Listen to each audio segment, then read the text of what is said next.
Welcome to Scottish Swimming's official YouTube channel.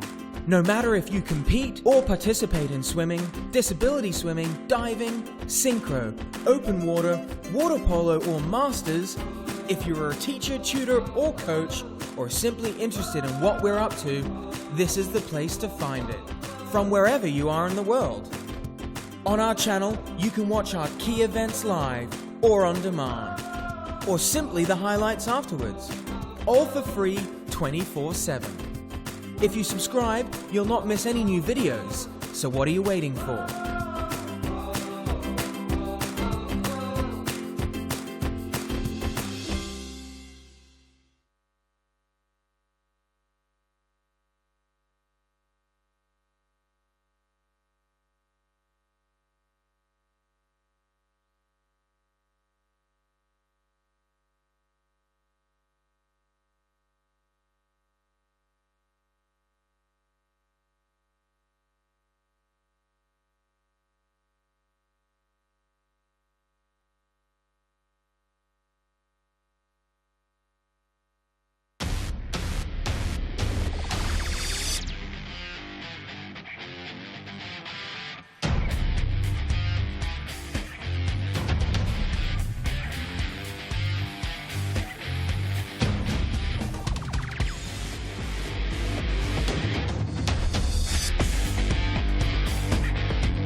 This is a come and try session for open water swimming at the Helix, a brand new man-made lagoon by Falkirk Community Trust. Scottish Swimming is trying to encourage more adults to become physically active through aquatics. This is the start of a much bigger project to try and get more adults involved in swimming. First time doing open water swimming in a wetsuit in fresh water. You know, I've done a lot of open water swimming in the sea. I've tried swimming in the sea before, but not in a lake or a lagoon. I've started doing the elements of triathlon, and this is the last element, the swimming part. That's what held the most fears for me. So having something like this on my doorstep is fantastic. There's a lot of people are so apprehensive about doing it, and then they come along and they're like, oh, he's that size or she's that size. I could have been here months ago. The amount of things and tips that I learned, it's actually took my fear away a little bit. I really enjoyed it. It was good to learn the techniques of keeping up with the person in front of you, techniques for sighting, all about the energy conservation, which I wasn't really aware of before. We have a number of what are called masters swimming clubs, and these are clubs for adults to go swimming. It's really about adults getting a little bit of coaching, improving their fitness and actually just having a really good time. It's the whole atmosphere. I think everybody's really up for it and everybody's really friendly. The tuition, the facilities, and just the camaraderie with the people in the water was fantastic.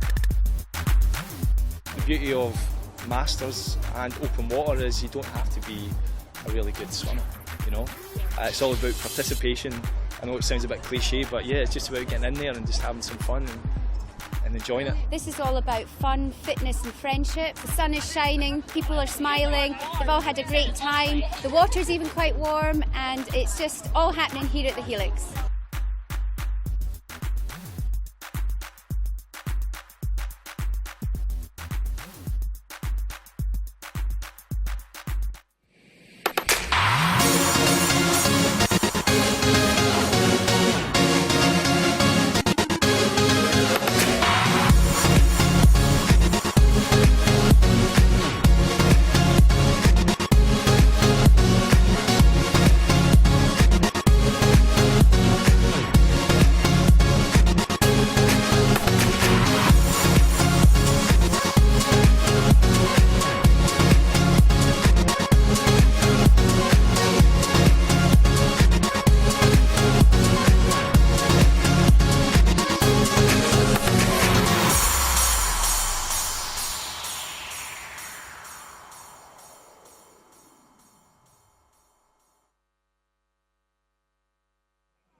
Good afternoon, ladies and gentlemen, and welcome back for session 14 of the 2014 Scottish Gas National Age Group Championships here at the Aberdeen Sports Village. We're approaching the final furlongs now. This is the last of our heat session. We've got the youngsters in the pool this afternoon.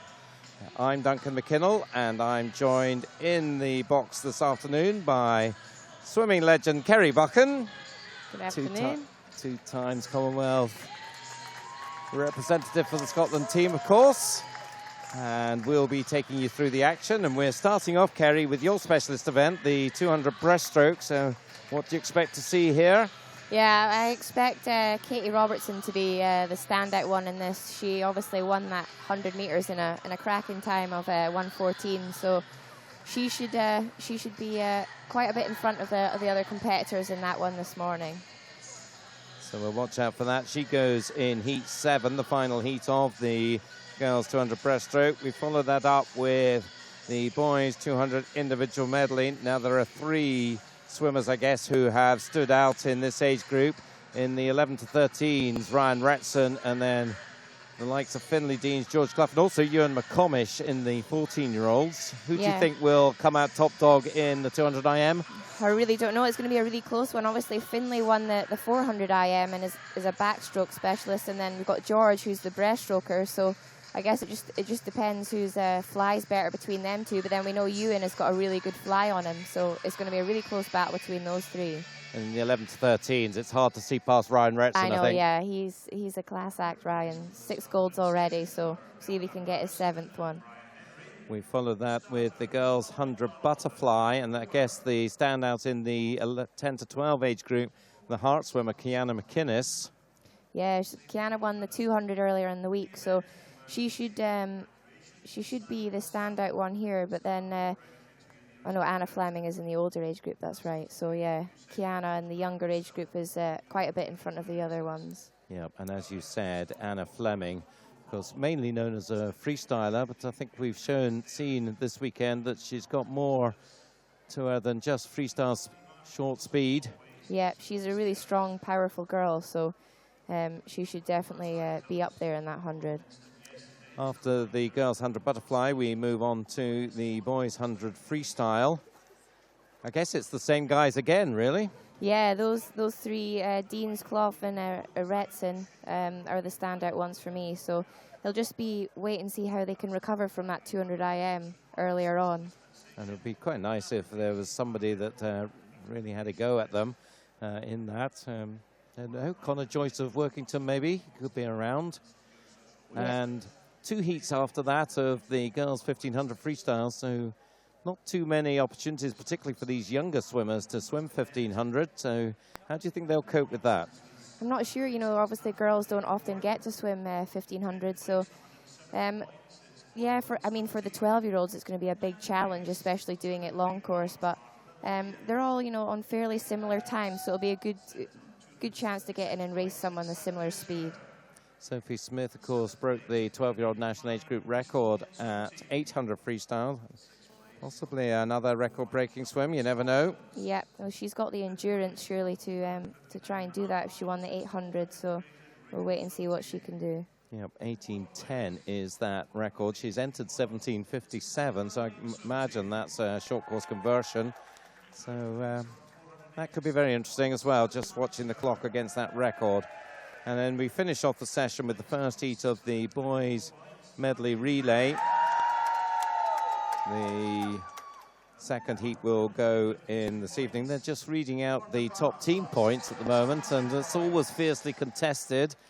Top 2, Carnegie second, Warrender leading. Warrender haven't won that for a few years. There was a time when they won it just about every year. Yeah, I remember when I was there, they won it pretty much every year. So, but Carnegie, I'm sure, have had it the last few years. Am I right in saying? Certainly last year they had it. I think it was first the year before.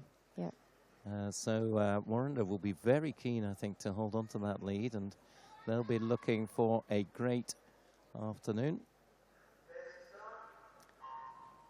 So that gives you an idea of what's coming up this afternoon. The girls are at the blocks, just doing final test starts. So we're about ready. Just a reminder that you can interact with us on the Twitter feed, hashtag Stags14, and look out for Instagram, SoundCloud and Flickr. Lots going on. But we're away. So the first heat of the girls 200 breaststroke. This is the first of 7. Roisin Ramsey of Warrender in 2. Jennifer Storm, City of Aberdeen in 3. Louise Woolley of Highland in 4.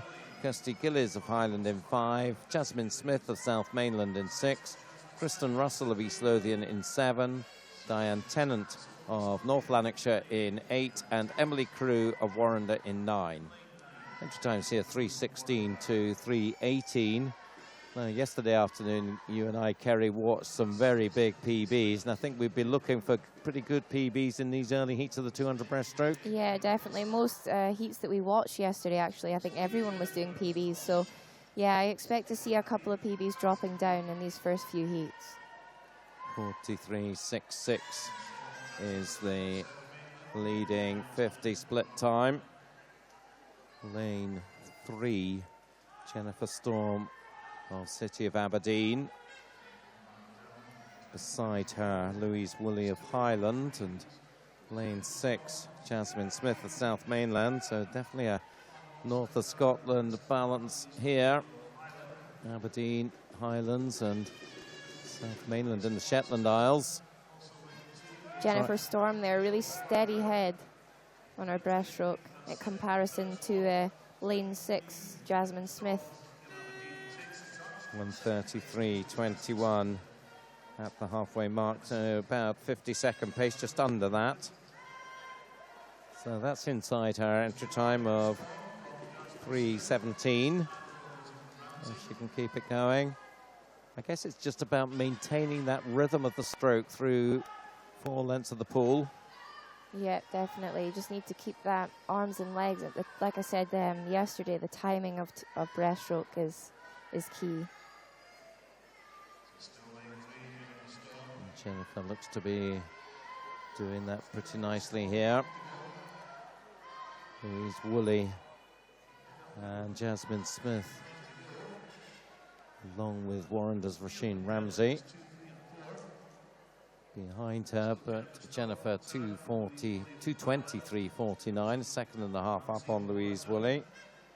And that was another 50-second split. So replicate that, and we're into 3:13 territory. Louise Woolley looks like she's coming strongly. Oh, sorry. Yeah, Louise Woolley's coming strongly against Jennifer Storm now. Yes, she is. And I guess this is where the pressure comes on the stroke, when you suddenly realize that somebody's up there with you and you've got to do something different. This is really nice stuff from Louise. She's held back nicely and obviously had quite a lot left to give down this last length, and she's now up by a metre.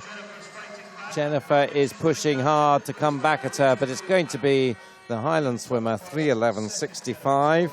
So that pushed them on to good times there. Jennifer 3:12.60, so both comfortably inside their entry times. Third place, Jasmine Smith, also a PB for her for second and a half. So that's the 1, 2, 3, and starting off with some good PBs, what we want to see. Louise Woolley first, 3:11.65. Jennifer Storm second, 3:12.60. Jasmine Smith in third place.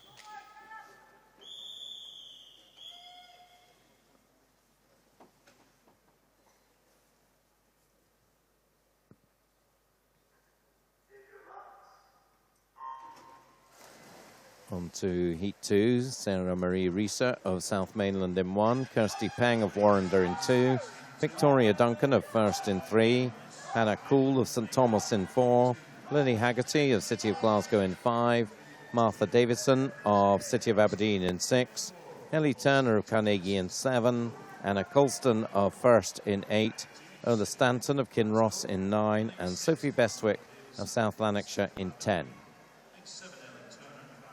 Good start there from Hannah Cool in lane 4. So split in the first heat was 43.66 at the 50. This one I think is going to be fairly similar, well, a bit faster. In fact, it's Sarah Marie Risa on the near side, 42.82. It's a little tricky to see a clear view of lane 1 from where we're sitting, particularly at the turn end.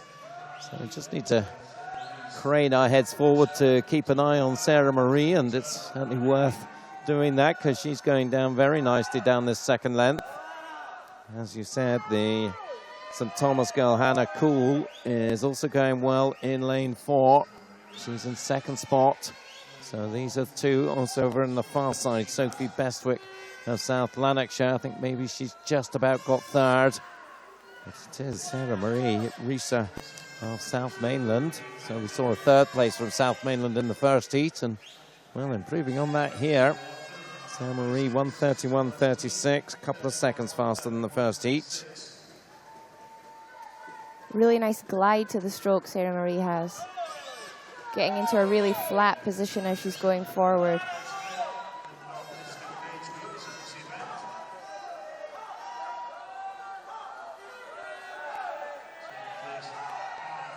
Still about 3 meters clear from the St. Thomas girl. St. Thomas, of course, based in Arbroath. So not too many miles down from here. Just north of Dundee. Sarah Marie will have had to make the trip down. I think they flew down the Shetlanders this time rather than taking the ferry. 2:21.70, 2 seconds now faster, so about the same as in the previous heat. Of course, we saw that very fast last 50 from Louise Woolley, so let's see if anybody can put in a challenge this time. Not sure it's going to happen. Sarah Marie still looks to have a pretty secure advantage. Can you see anyone catching her now? No, I think she's got this one. She's still holding that lovely stroke together. She's a small girl, but she's using every stroke to stretch right out.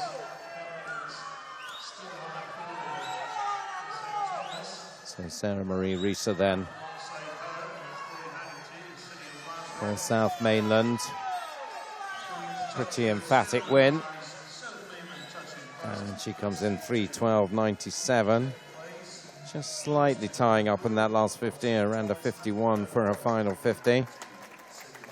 And she's 4 seconds inside her entry time, and you can't complain at that.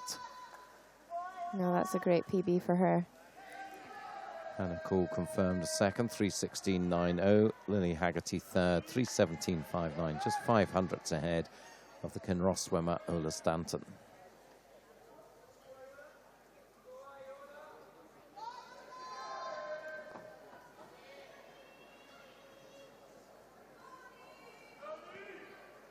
So we're just about ready to go with Heat 3.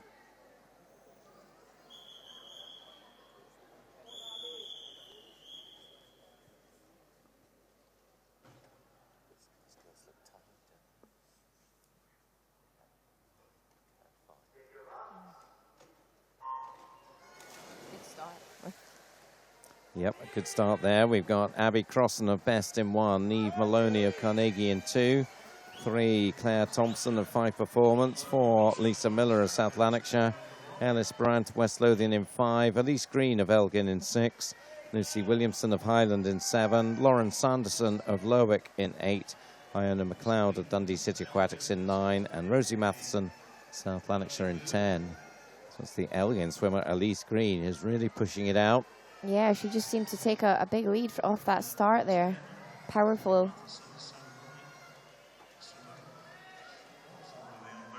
40.48, so a fair bit faster than the previous 2 heats.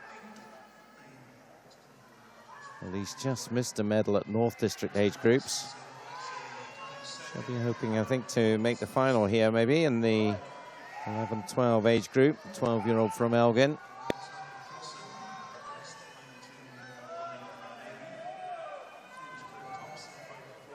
Lane 8 is Lauren Sanderson of Lerwick. She just has second. Over on the far side, Rosie Matheson of South Lanarkshire in third, just ahead of lane 3, Claire Thompson of 5 Performance. That's the Elgin swimmer.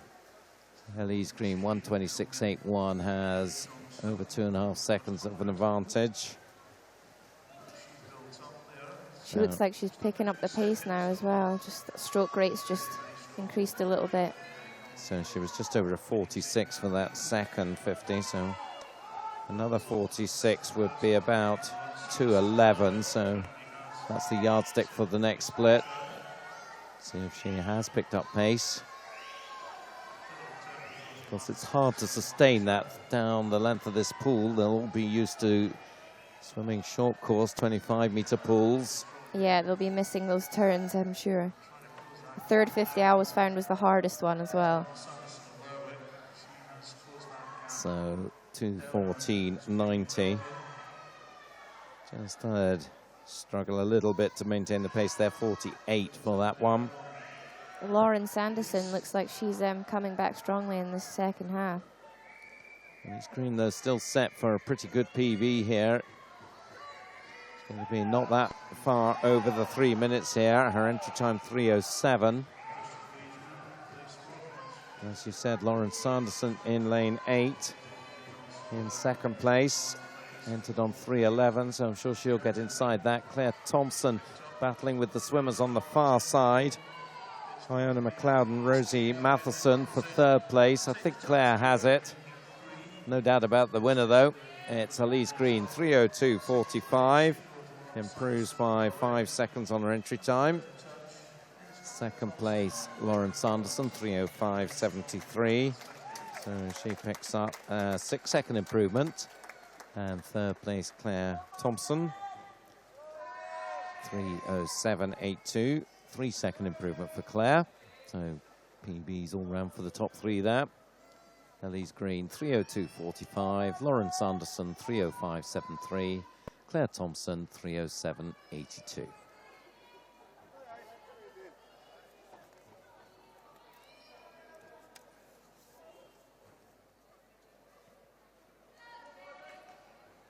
So we're in the final day's competition. It would be great to hear your thoughts about the competition through the Twitter feed. So get tweeting. Tell us what you think of the venue, what you think of the coverage.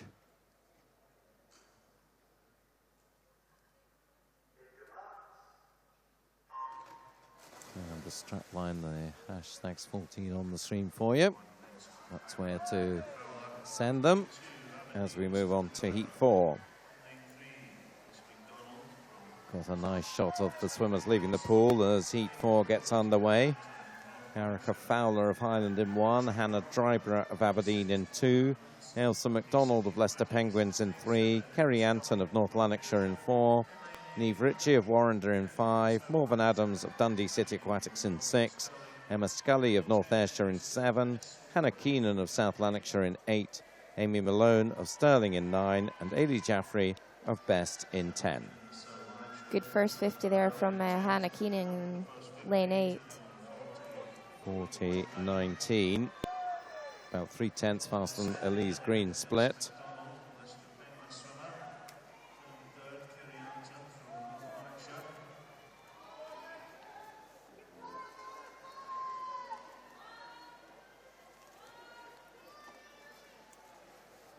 And Hannah continuing to push it on nicely in lane 8.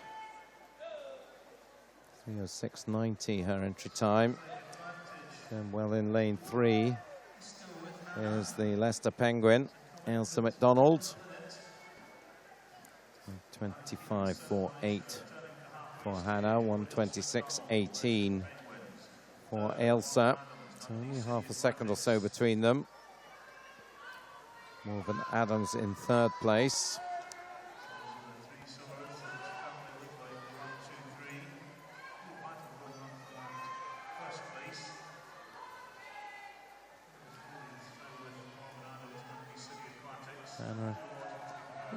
Well, does she have the edge? I'm not sure. It's difficult to tell across the pool between lanes 3 and lane 8. I think she does just, but yeah, like you said, it's hard to see from this angle. We'll know for sure as they hit the wall. And you're right, it is Hannah, 2:11.51, 9/10 up on Ailsa, 2:12.43.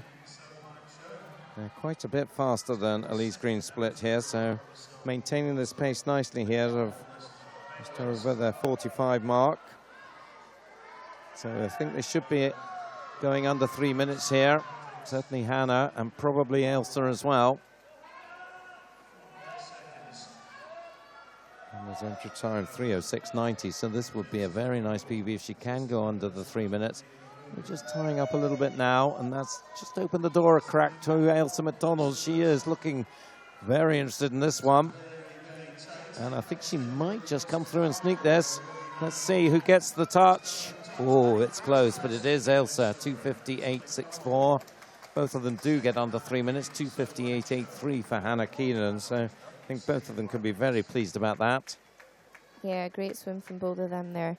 Ailsa just had the better last 50 and a nice finish onto the wall. Morven Adams taking third, 3:01.36. A good improvement of 4 seconds for her as well. Then a fair gap to Ailey Jaffrey and Neve Ritchie, who are both in the 3:07. So good stuff there. These milestones, so like 3 minutes there in the 200 breaststroke, how important are they to swimmers? I think they are quite important. I remember the first time I went under a minute for 100 free, and it was always, you're always there or thereabouts, and then eventually you dip under it. So the form, it's just another number, just the same as 101? No. No, I think it always seems to be a little bit harder to just get under that. It was, I guess, the same for 200 breaststroke when I first went under 2:30. So that will be the long-term aim for some of these swimmers, to get under that sort of time.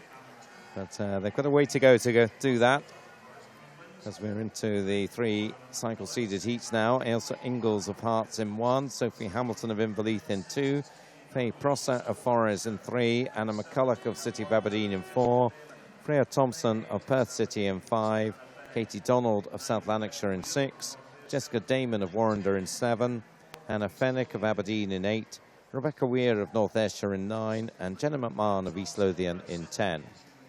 Freya just going through in 38 there for the first 50, so that's a strong first 50 from her. Yeah, we didn't talk about her in the front of the program, but she's had a very successful 5 days, and she'll be certainly, on this evidence, prominent in the 13-year-old final this evening.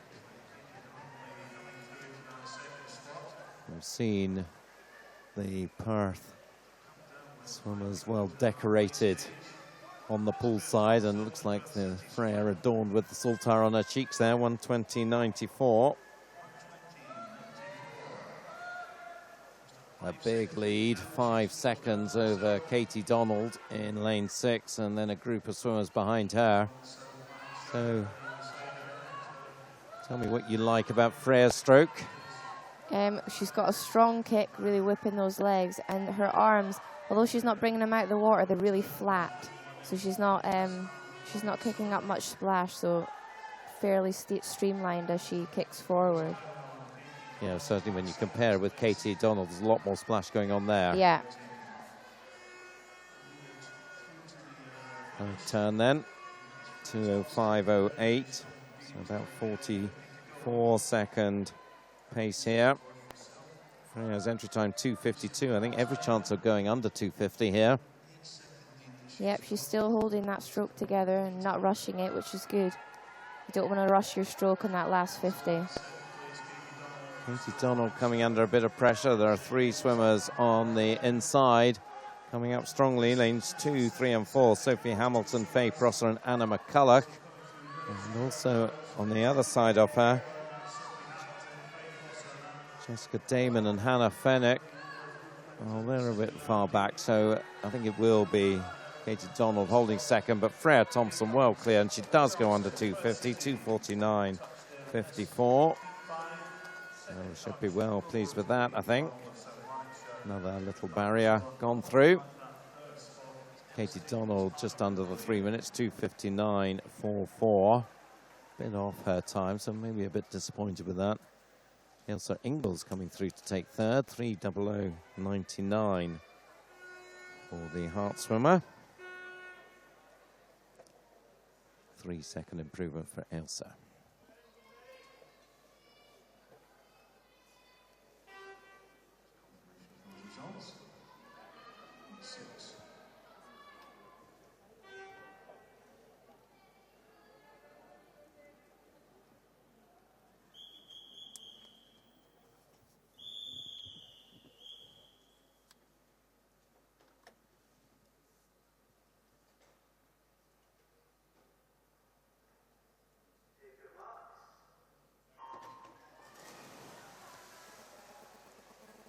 2 heats to go, and this is heat 6. Sarah Frizzell of Best in 1, Carlin Kennington of South Aberdeenshire in 2, Ashley Howes, City of Derby in 3, Ella Hamilton of Alton in 4, Alex Hycock of Chorley in 5, Erin Snow of South Lanarkshire in 6, Hannah Balfour of East Lothian in 7, Megan Pathal of Hearts in 8, Sophie Annan of Hearts in 9, Meredith Scott, South Lanarkshire in 10. Good start and underwater pool there for Hannah Balfour in lane number 7. Yep, silver medalist in the 100 breaststroke. She's been in a bit of a dip of form on breaststroke. Very much a specialist event, been improving on the other strokes, but really level pegging. But she's certainly been posting PBs this week, including in that 100 breaststroke. So she's come out of that flatlining period. I'm sure that will make her and her coaches very happy. She's got about, well, half a metre maybe on lane 5, Alex Hycock. In between them, Erin Snow. So they're the threesome coming down towards the halfway point. And may come under pressure in the second half here. And a good test of technique, I guess, when you are under pressure. And let's see how it works out. 1:24.99. That's not as fast as Freya Thompson's split. It's about 4 seconds back, in fact. Moving through, Alex Hycock, Chorley base swimmer. Ella Hamilton of Alton, that green cap, moving up as well. So 3 swimmers now behind Alex Hycock, the leader in the white cap. All these girls have totally different strokes, every single one of them.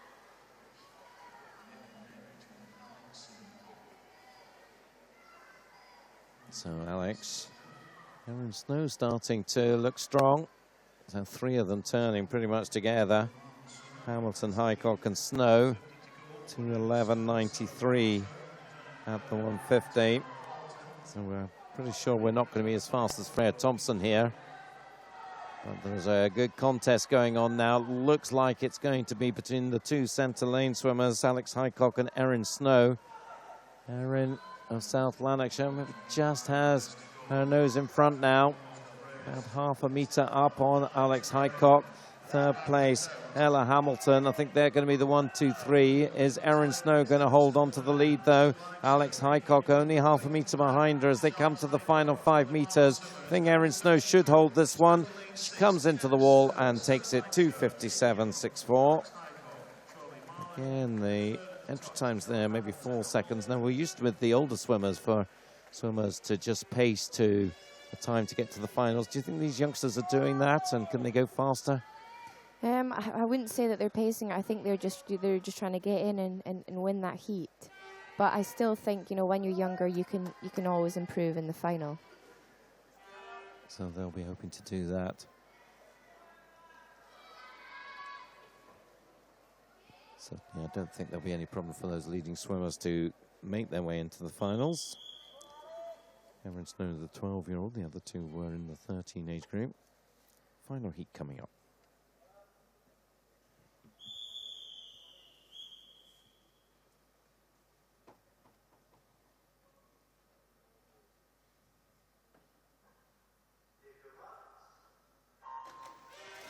In that final heat, Beth Brown of Mulgine Bears Den in 1, Kimmy Buchanan of First in 2, Bobby Gregg of South Lanarkshire in 3, Kiana McInnes of Hearts in 4, Katie Robertson of South Ayrshire in 5, Emma Thorers of Brock in 6, Annie Morrison of Dundee City Aquatics in 7, Abby Mitchell of South Lanarkshire in 8, Iona Crawford of Kinross in 9, and Chloe Turnbull of Aberdeen in 10. Notice Katie Robertson on the blocks there, very late down into her crouch. Yeah, I noticed that she was last to crouch down. I'm not really sure why she's done that. I'm not sure if she does that at every race or not. Well, we'll try and remember to watch out for that in the final, because I'm sure Katie will be there. I guess the question is, how fast is she going to go here? Entered on 2:44.50. Scottish Schools champion. Silver medalist last year. I think you would get very short odds if you bet on her going one better here. Really, really nice stroke from Katie. You see when she kicks forward, her head and her hands are in a streamlined position, so she's not putting that much effort in, but getting a perfect flat line. 1:20.07, so about 9/10 faster than Freya Thompson's split from heat 5. And she's got 5 seconds advantage now on Emma Thorers in second place, and 3 swimmers challenging for third. Abby Mitchell, her teammate Bobby Gregg, and the Dundee City Aquatic swimmer Ali Morrison. But really, there's only one swimmer to talk about here. The youngster Katie Robertson has looked majestic in the breaststroke, looking majestic again here. Byron Sturrocker and all of everybody at South Esher must be so excited to have talent like this to work with. Yeah, it'll be really interesting to see what Katie can do in the next few years. So that was around a 41-second split. So at the moment she's pacing inside her 2:44.50 entry time. And as you said, Kerry, she just makes it look so easy. Yeah, and she looks like she's picking it up now as well in this last 50. But she's holding her technique together. Yeah, she's certainly up to more sort of 100 breaststroke pacing now and continuing to pace it up. So she's taking this very seriously indeed. 2:42.27 takes 2 seconds off her in time, and that is a 12-year-old record there. She took that national age group record by 2.5 seconds there, 2:42.27. So I guess that was her target there that she was going for. Yeah, she would have had that in her mind. Her coach and her, I'm sure, discussed that before the race. So yeah, she'd probably had that set in her sights. I think she could probably break that again tonight, though. She did that in the 100. I think she broke it in the heats and then improved on it. Yeah, she did. In the final, so it's looking good for Katie. There's the result confirmed. Katie Robertson in that record-breaking time, 2:42.27. Emma Thorers second, 2:58.51, and Bobby Gregg third, 2:59.41. So, first record of the day. Let's hope it's not a last. Next up, we have the boys 200 IM. 8 heats to come here.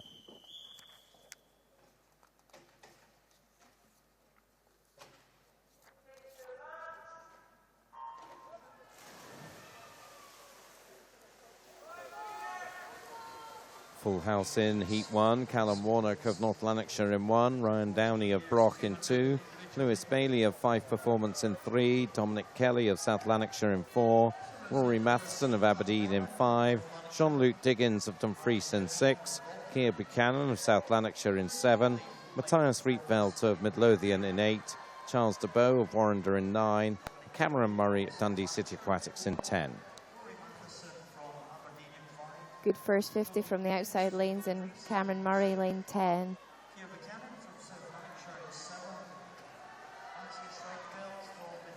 .33.29 for the 50 for Cameron. Winning the Midland distance meet not that long ago. It's always interesting watching a 200 IM because the lead changes all the time, just depending on whose stroke is stronger and which length.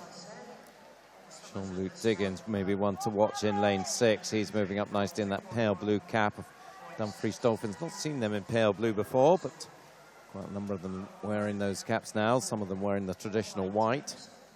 On 14.10. And it is now Jean-Luc who has the advantage. Also up there in the green cap in lane 8 is the Midlothian swimmer Matthias Rietveld. And keep an eye on lane 2 as well, Ryan Downey of Broch. South Lanarkshire swimmer in lane 7, Keir Buchanan, also working hard to try and catch up with the leaders.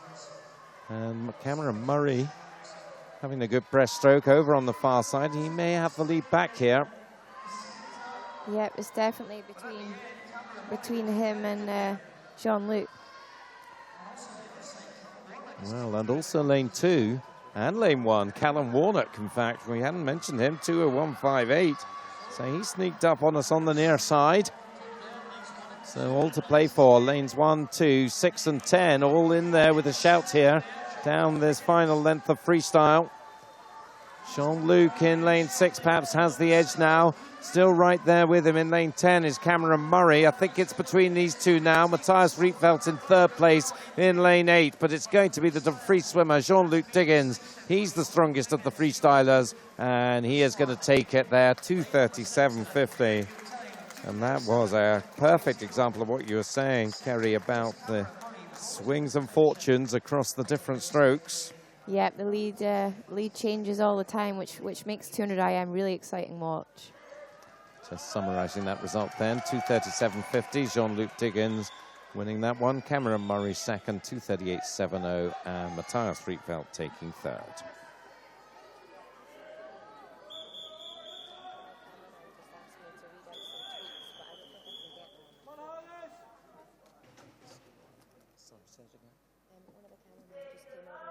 To read out tweets.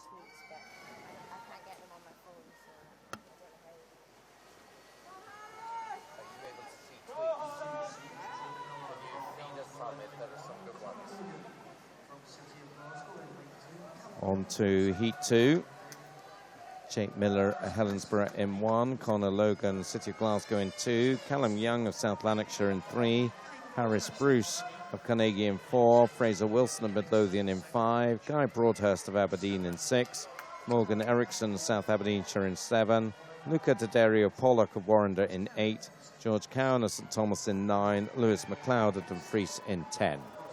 Lewis McLeod, another outside lane, 1st to 50.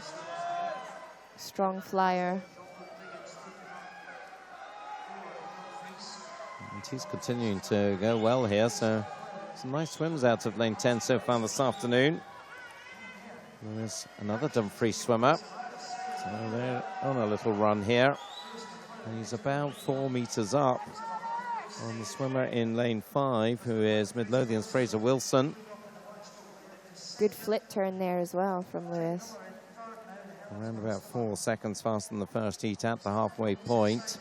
And a lead of 2 seconds over Fraser Wilson's second. And Jake Miller in lane 1 in 3rd place. So again, we're having to crane our heads over to keep an eye on Jake Miller. These pesky lane 1 swimmers, they're swimming way too fast. Yeah. Out in lane 10, though, it looks like they're going to have to do quite a lot to catch Lewis here, I think. Yeah, Lewis McLeod looks to have shown his skills across the range of strokes here. So coming up to the 150, leads 157.53.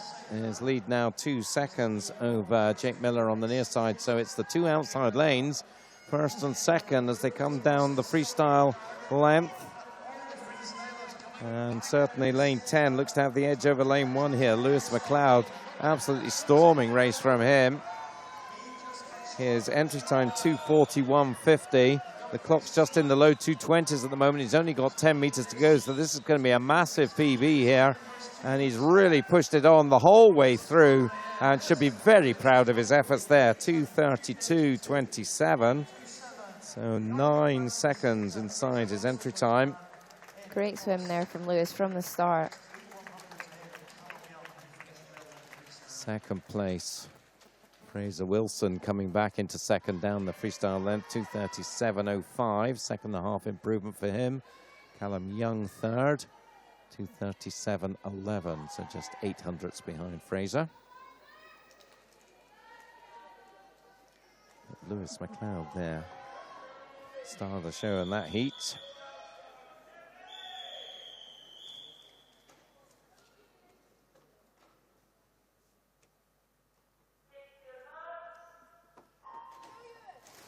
On to heat 3, Jamie McDonald of Warrender in 1, Joel Sinclair of Carlisle Aquatics in 2, Claire Wattret of Dumfries in 3, Ewan McGowan of South Aberdeenshire in 4, Mitchell Stevenson of South Lanarkshire in 5, Joe Ewing of Warrender in 6, Gianno Napolitano of North Lanarkshire in 7.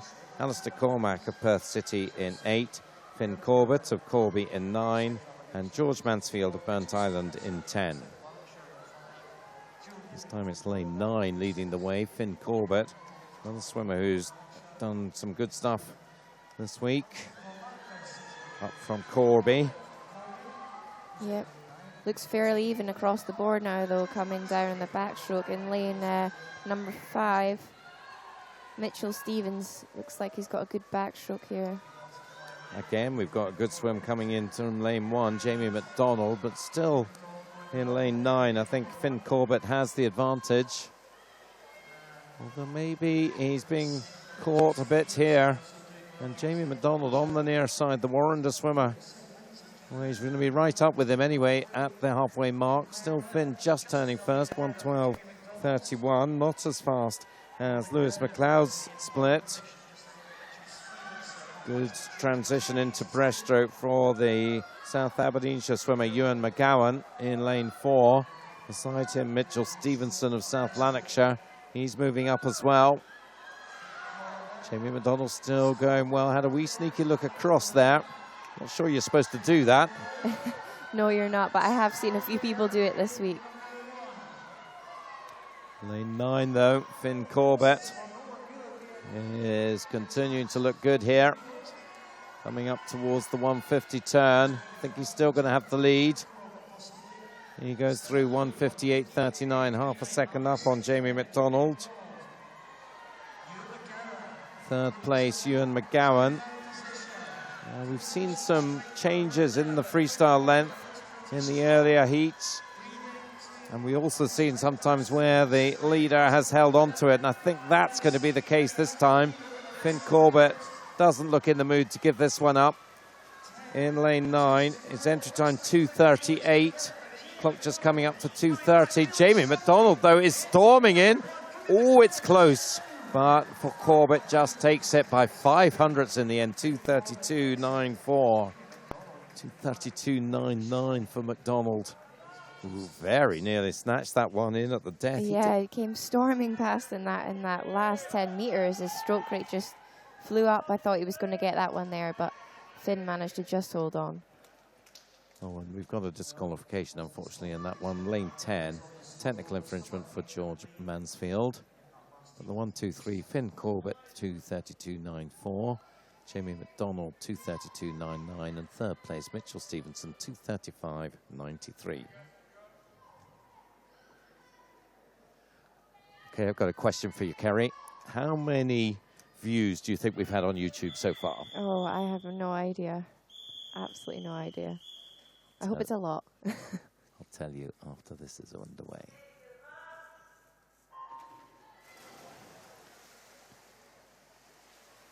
The answer is more than 25,000, so thank you very much for your support. 25,000 views, that's fantastic across the 14 sessions so far. And let's hope we can get to the 30,000 before we're done. Of course, there'll be lots of opportunities to view again as we go.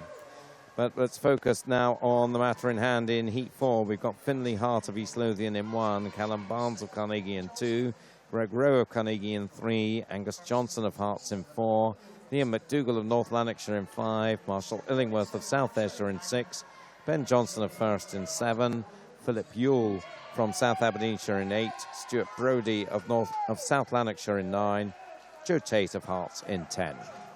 Good first 50 there from Angus Johnson. Yep, the Hearts swimmer.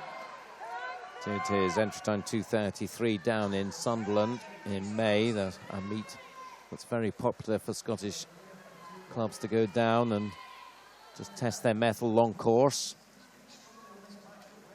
Finlay Hart, though, with a good backstroke leg, 1:10.60 on the near side. So yet again, we've got to keep our eyes peeled on lane 1. The youngster, 12-year-old from East Lothian. Of course, the youngest age group, 11 to 13, so he'll have another year in that age group. Looks like Greg Rowe as well. Looks like he's passing everyone on this breaststroke leg. Yeah, Greg Rowe, very definitely. Breaststroke is his thing, and he's proving that here. The Carnegie swimmer looking very strong here.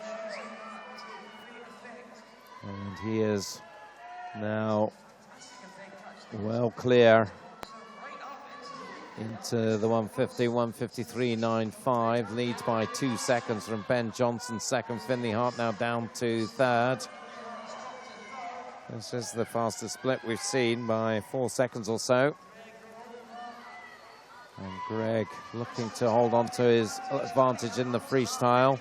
Ben Johnson in first is about a body length back on him. I don't think he'll make that up. Although we were nearly proved wrong in the last heat. Not this time though.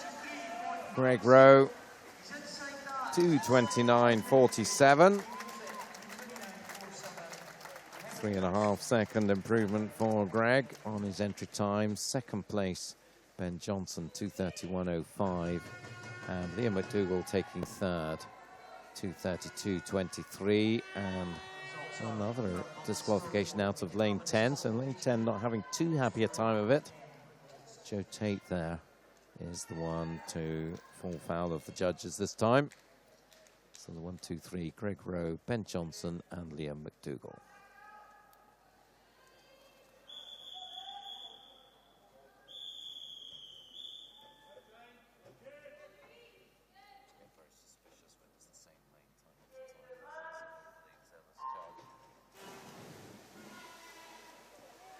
Heat 5, James Beattie of Carnegie in 1, Daniel McNally of Geary in 2, Luke Pearson of Bloch in 3, Paul Miller of Aberdeen in 4, Dean Brannan of Highland in 5, Fraser Allison of Inverleith in 6, Jack Somerville of South Ayrshire in 7, Harvey Tate of Hearts in 8, Louis Huet of City of Aberdeen in 9, Sam Huntington of Aberdeen in 10.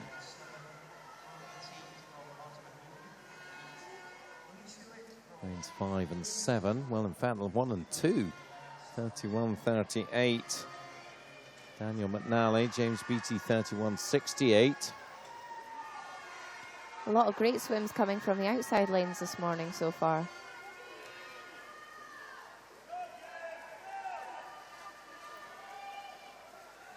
Tell you had a lion this morning, Kerry. It's afternoon. Well, this is very tight now. Lane 2, Daniel McNally, the Geary swimmer, 109.43. It's our first halfway split under the 110. McNally transitioning into the breaststroke nicely. These switches from stroke to stroke, an important part of IM. Yeah, definitely. If you notice, a lot of people tend to do the flip turn now, or some of them still do the touch turn. I never managed to master the flip turn. So we'll watch for that as they progress from backstroke to breaststroke in the next few heats. But there's a good contest now, because coming up strongly in 5 is the Highland swimmer Dean Brannan. I think he has now moved through into the lead from Daniel McNally, and Fraser Allison of Inverleith also moving up, 154.25 at the 150. Looks like Daniel McNally is coming back in the freestyle. Fraser Allison still a metre or so back on Dean Brannan. Yeah, it's going to be a close last 10 metres here, I think. 15 to go, and it's Dean who's just got the edge in lane 5, but Daniel McNally is right there with him now. I think maybe he looks like he's a stronger, but Dean picks up again, and ooh, it's Daniel McNally just nudges it. 2:29.07, 2:29.13 for Dean Brannan. Fraser Allison third, 2:30.84.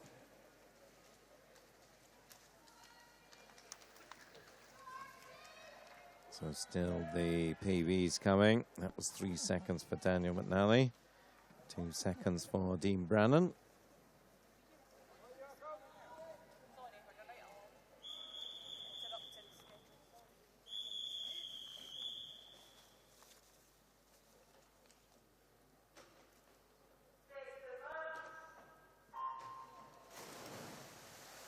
Heat 6.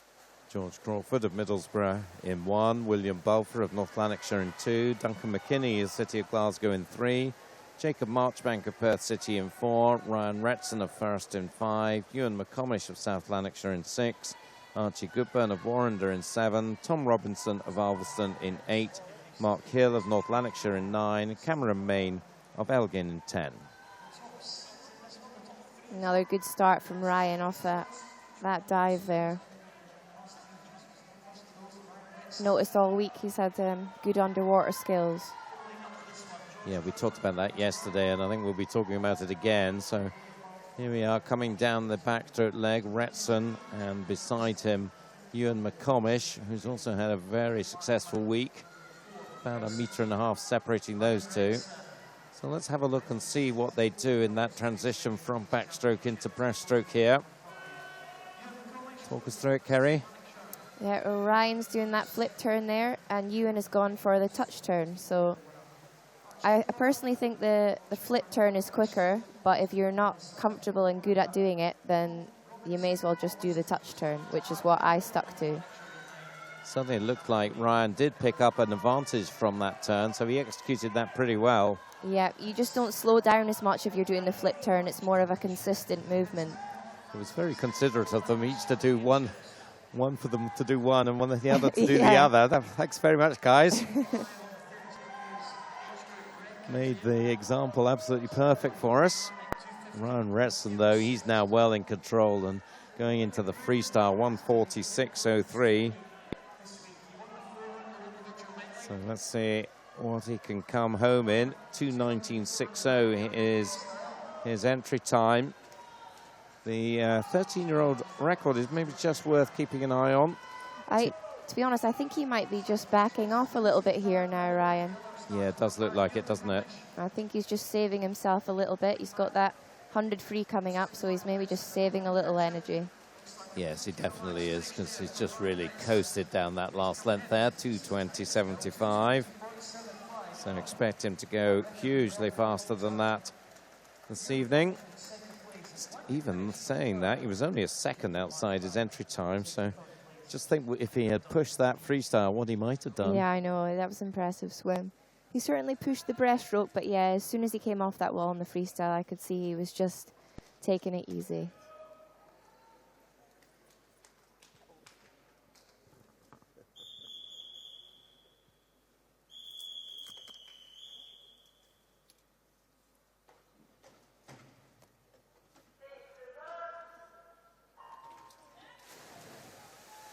So we move on to Heat 7. David Pearson, North Lanarkshire in 1. Aaron Essen, the City of Aberdeen in 2. Daniel Ferguson, West Lothian in 3. Alistair McGee of Kilmarnock in 4. Finlay Dean, City of Aberdeen in 5. Ian Leach of Delting in 6. Thomas Balfour of North Lanarkshire in 7. Daniel Morley of Durham City in 8. Douglas Ross of Highland in 9. And Benyo Jurich of Warrender in 10. On the Twitter feed, we're getting great praise for our live interviews. They're certainly worth checking out. That's on SoundCloud. Here our ace interview, Kirsten Phillips, asking the penetrating questions, getting the honest answers. Meanwhile, Finlay Deans from Ian Leach, 104.81 and 106.25. About 4/10 faster than Ryan Retson split at halfway. Yep, good flying back there from Finlay. He was the winner of the 400, so should be good at this 200 IM. And he's certainly stretching out now in the breaststroke. His lead, well, probably just about doubled down this length. Coming up nicely in lane 7, Thomas Balfour of North Lanarkshire saw his brother William in the previous heat. Second place overall. So down into the freestyle, 146.29. Roughly the same split as Ryan Retson. Of course, Ryan Retson then coasted his way down the final length. I'm sure if he wanted to, Finlay Deans could do the same, and I think he might be. Doesn't look to be Ever so overly slightly, pushing. yeah. So save yourself. You've had 5 days hard competition. So it probably does make sense to conserve your energies to where it really matters. Well, Finley Deans, 2:20.31. Again, I think you can expect for faster things tonight from him. Ian Leach, 2:25.56 for the Delting swimmer in the Shetlands. And Alistair McGee right down the other end of the country. Kilmarnock swimmer, 2:26.40, takes third.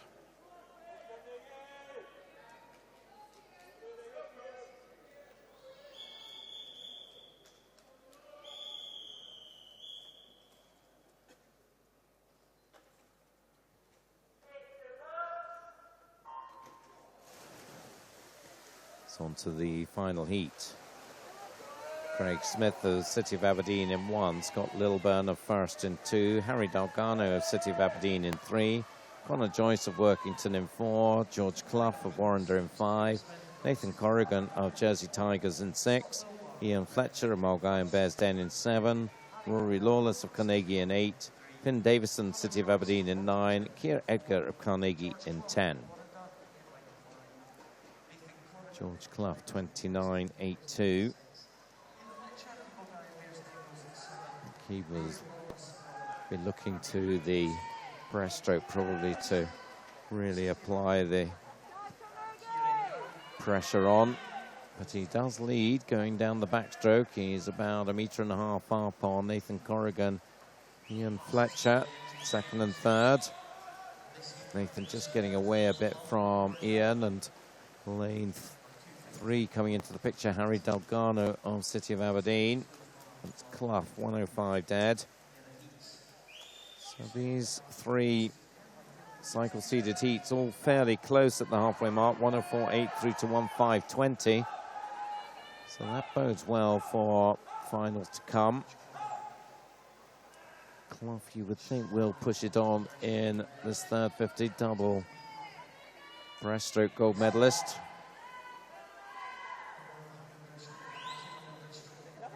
And he's about 3 meters up now on Nathan Corrigan. Yeah, long, powerful stroke from George again that we've seen in the last few days. 146.39.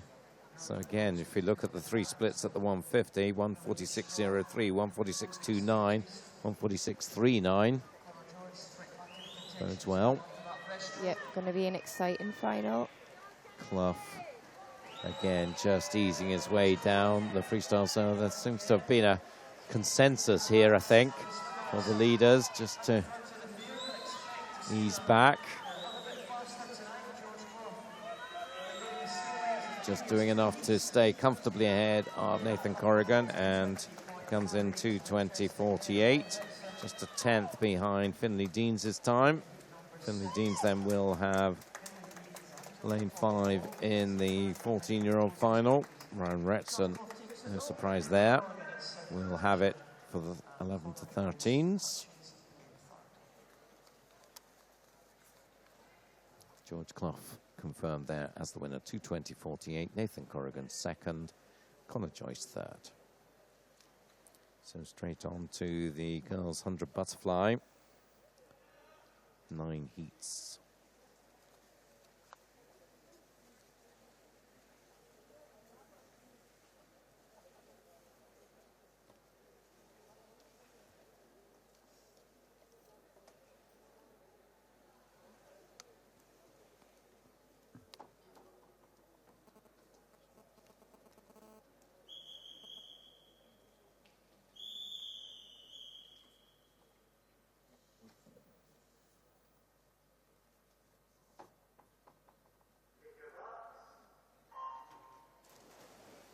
Three swimmers off in Heat 1. Sophie Bestwick of South Lanarkshire in 4. Robin Brown of First in 5. And Elena Mikel of Aberdeen in 6. 2 11-year-olds taking on the 12-year-olds. So I would imagine this was their first championships. These 3 girls, and Elena Mikel of Aberdeen, one of the 11-year-olds, is the early leader here. Entry time 1:24.60. Yep, good lead in this first 50. 37-14.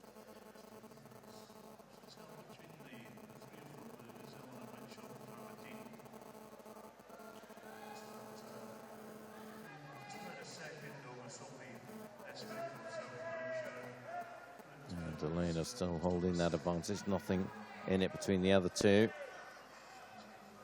Elena is about 3 meters up. Coming up to the 15-meter marker. Goes through that just around 108, 109. So no doubt she's going to take this. We have now seen Robin Brown get ahead of Sophie Bestwick for second place. So Elena takes it, 1:22.60, improves by 2 seconds. Second, Robin Brown, 1:26 dead, and Sophie Bestwick third, 1:29.69.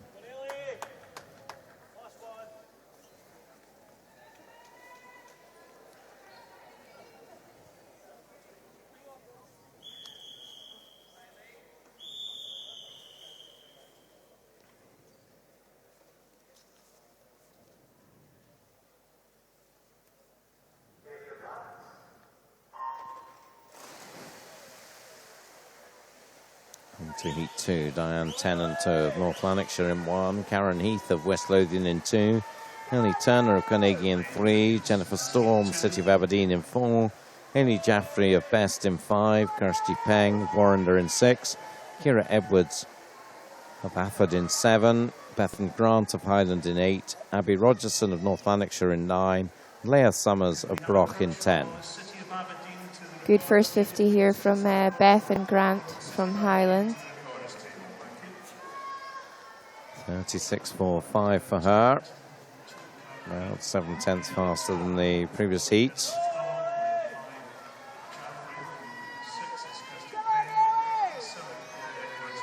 And she's still got the advantage coming down the second length. About 3 meters, 4 meters up maybe. Lane 4, Jennifer Storm. So we saw her earlier on in the 200 breaststroke going well in one of the early heats. And she's just about holding second here from the Borders swimmer, Ailey Jaffrey. Well, it's very close between those two, but not for the win. It's Bethan Grant who takes it comfortably enough, 1:20.43. 2 and a bit seconds inside her entry time. Hayley Jaffrey just nicking past Jennifer Storm there at the death to take second, 1:21.76. And Jennifer third, 1:22.15. Some more interesting suits I noticed behind the blocks. Particularly like lane 3s.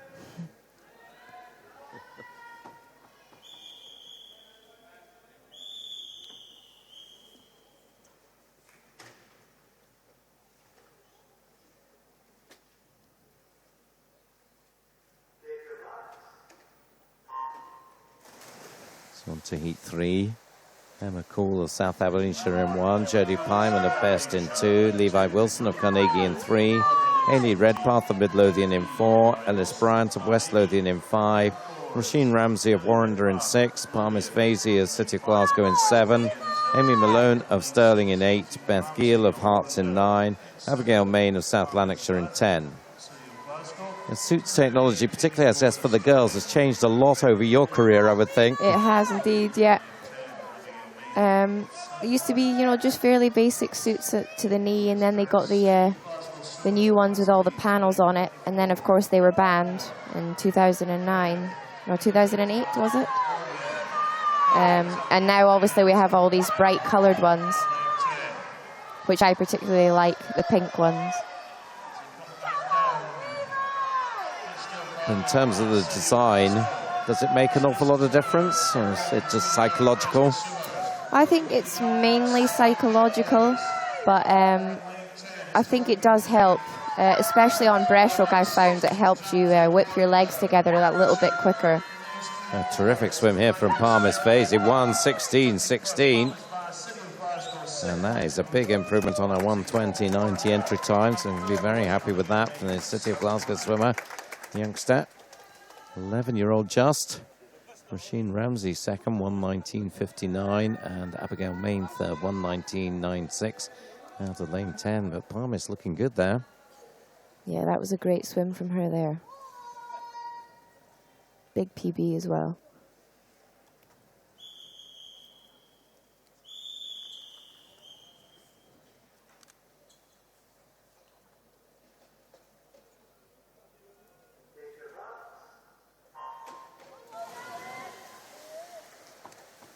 Heat 4, Gemma McLeod of Dumfries in 1, Sophie Morland of West Lothian in 2, Anna McFarlane of Hearts in 3, Katrina McManus of East Lothian in 4, Destiny West of Broch in 5, Brooke Laurie of Highland in 6, Taylor Bartlett of South Lanarkshire in 7, Lindsay Jack of Best in 8, Lauren Dundee of Stirling in 9, Erin Snow of South Lanarkshire in 10. Destiny West. And lane 3, Anna McFarlane, just 3/10 apart. Destiny 34.23 has the touch. Don't think this one's over just yet though. Destiny in lane 5 has quite a few challengers. Anna McFarlane in 3, and over in lane 8, the border swimmer Lindsay Jack, and it's Lindsay, I think, who has moved through, based in Hoyk. She is about a metre up. The Hart swimmer coming at her, though, Anna McFarlane, I think, between these two, but Lindsay will take it. 1:12.90 is another big improvement there. 1:18.80 her entry time. Have to be happy about that. 5.5 seconds or so. Definitely. I wish I could get PBs like that in the last few years. I guess it gets a little harder when you're no longer 12 years old. It definitely does. Second place, Sophie Morland, 1:18.23. Anna McFarlane, 1:13.45 in third. Great swim there from Lindsay.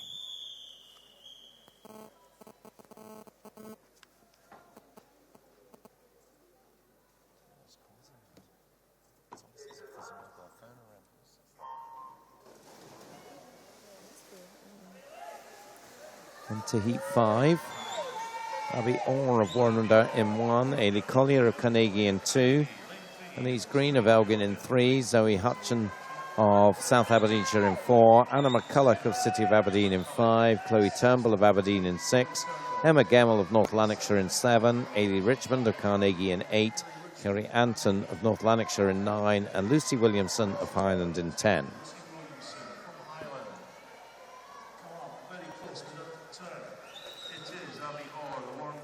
Again, we've got swimmer Another on lane 1. Swimmer. Yep, Abby Orr this time. 33.63. Moving up now in lane 7. We've got Emma Gemmell of North Lanarkshire. And the West District Junior Age Group short course champion, showing she can be pretty proficient long course as well. Bit of a late charge from Zoe Hutchin in lane 4 from South Aberdeenshire, and she is going to come through and take this one, I think. Wow, that last 10 metres from Zoe there, very strong. Yep, she just increased her leg kick there and managed to drive into the wall really strong. 3-second improvement for her. Do you think maybe she should have paced a little faster? I'm not sure. I think she timed that pretty well, but she maybe could have put a spurt in maybe a little bit sooner in that last 50. Getting news of a swim-off coming up, so we'll tell you a bit more about that in a moment.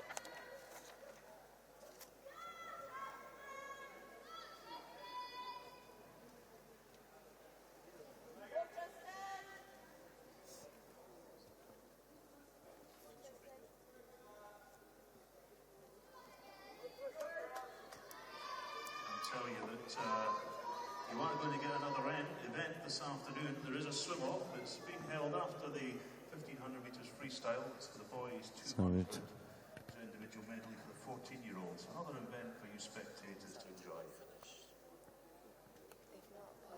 Yeah, it's late. She's not there, so I'm sure she started. It's the referee walking around. So just waiting to get confirmation of that last result. We're expecting to see Zoe Hutchin confirmed as the winner there. 1:14.28 from Emma Gemmell and Avi Orr, but that's not yet been confirmed.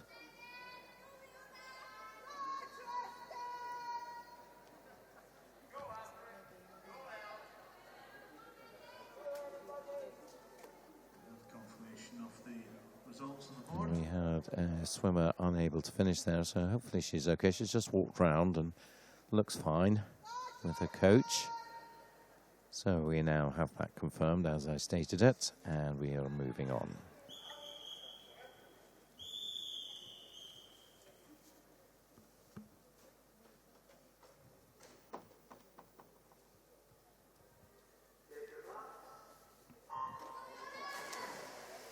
And we're moving on to Heat 6 with Maya McFalls of West Lothian in 1, Leona Turner of South Aberdeenshire in 2, Ashley Reid of First in 3, Nicole Montague of South Lanarkshire in 4, Ella Turner of City of Aberdeen in 5, Katie Donald of South Lanarkshire in 6, Afric Cook of City of Aberdeen in 7, Megan Pathal of Hearts in 8, Tristan Jones of Dundee City Aquatics in 9, and Neve Ritchie of Warrender in 10. Good start out there in lane 10 for Neve. We've seen her perform really well this week, so. Yeah, particularly backstroke, but showing a nifty form here in the butterfly. And she's about 2 meters up on the Dundee swimmer beside her, Tristan Jones. Very close for third place behind them, but it does look like we're going to see another outside lane win here. Neve Ritchie, I don't think will be caught here. Going well on the near side. McFalls and Leah Turner. Neve takes it 1:15.47. In fact, lane 1 taking second and lane 2 taking third. So almost inverse seeding there. Yeah, I think there must be something in those outside lanes this afternoon. We'll get the measurers out next. You pool, I'm sure it's the right size. Let's not spread that sort of rumor.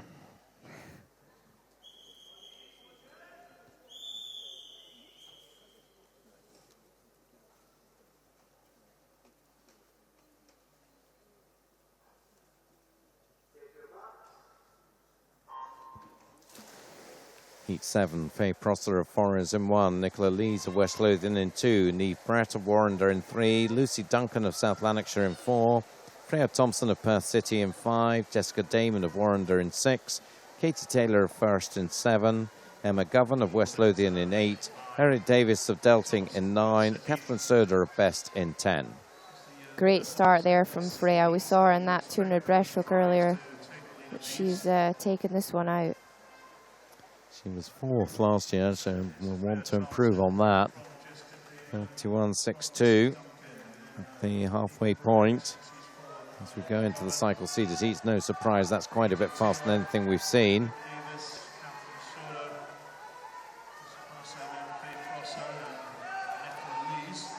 And this is very much Freya's race. It's about who's going to be second, I think. At the moment, it's the Warrender swimmer Jessica Damon who has it from West Lothian's Emma Govan. And that's looking like the 1-2-3 here. Certainly, Freya Thompson seemed to sort of pull her head forward with her strokes there. It's a slightly unusual action. 1:08.49 though, it's pretty effective. Second place, Jessica Damon, 1:10.36. Emma Govan did hold on to third, 1:11.79 ahead of Lucy Duncan.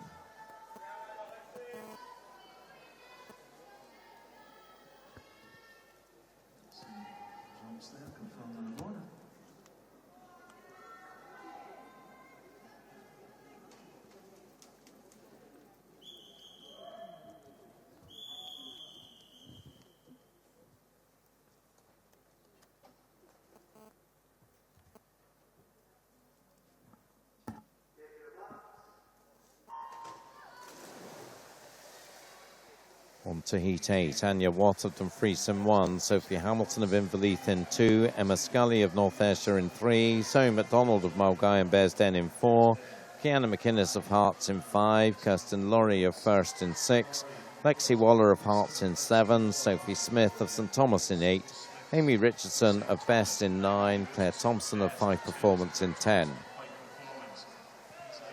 Good start from Kiana here, and next to her, Zoe McDonald. Zoe, in fact, getting the touch there. That's a bit of a surprise, but she's off, really pushed it hard down that first length. Kiana just has the edge on her at the moment. Also going well, a fellow Hearts swimmer, Lexi Waller in lane 7, the backstroke winner yesterday. Looks like Kiana's just kicking her legs a bit harder now. She's coming up in front. Yep, so it's certainly going to be Kiana taking this. There's a three-way tussle for second place. Behind her, Kiana McInnes then coming in. Oh, interesting approach there, coming into the wall. Really battered those strokes in. 1:08.16, 3/10 faster than Freya Thompson. That contest for second was taken by Kirsten Laurie, 1:09.69. Lexi Waller third, just ahead of the halfway leader. Zoe McDonald just ended up in 4th place, perhaps just going out too fast at the beginning there. Yeah. Yeah, Kiana just mistimed that finish a little bit there. Ended up with her arms a little bit too bent on that touch. So something to work on for this evening.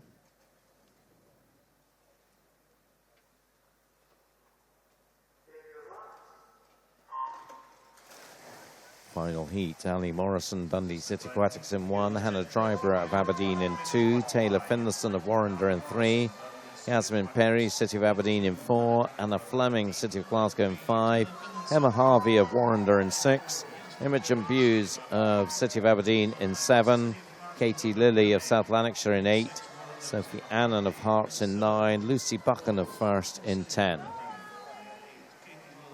So we talked about Anna Fleming at the top of the broadcast and expected her to be strong here. Yeah, really powerful girl through the water. She's a really strong stroke. ASA age group champion in this event last summer. National age group champion last year as well. And it wouldn't better against her retaining that title this evening. She's about 3 meters up on the Warrender swimmer Emma Harvey. Third beside her, Imogen Buse. That's going to be the 1-2-3, I think. Certainly no doubt about Anna Fleming's victory there, 1:06.39. And that is a couple of seconds faster than the previous heats. Second place, 1:09.15, Emma Harvey. Third place, Imogen Buse, 1:10.09. Just 3/10 ahead of her teammate Yasmin Perry.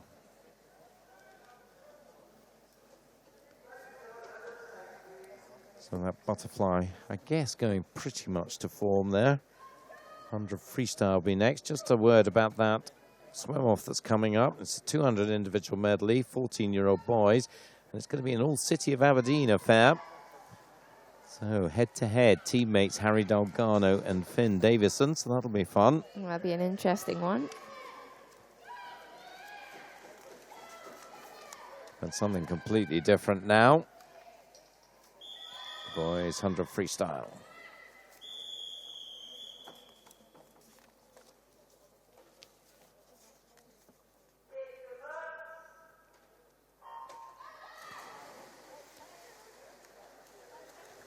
Six swimmers in Heat 1. Taylor Davidson of South Aberdeenshire in 1. Philip Yule, South Aberdeenshire in 2. Keith Brown, City of Aberdeen in 3. Callum MacDonald of 5 Performance in 6. Jake Miller of Helensburgh in 7. Joe Ewing in 8 for Warrender. I think I got the lane numbers wrong there. Apologies about that. 3, 4 and 5 for the first 3 swimmers. Really close at the turn. Yeah, all fairly even down that first 50. 31.13, Callum MacDonald 5 just with the edge. He looked like he had the best turn there off that wall as well. That's given him about a body length advantage on 3 round about him. Keith Brown, Jake Miller, Joe Ewing. And he is stretching away now very well. So Pfeiffer dominant now, so his entry time 1:06. Takes 3 seconds off that, 1:03.16. So half the gap to the minute mark. Jake Miller second, 1:06.29, just 600ths ahead of Philip Yule.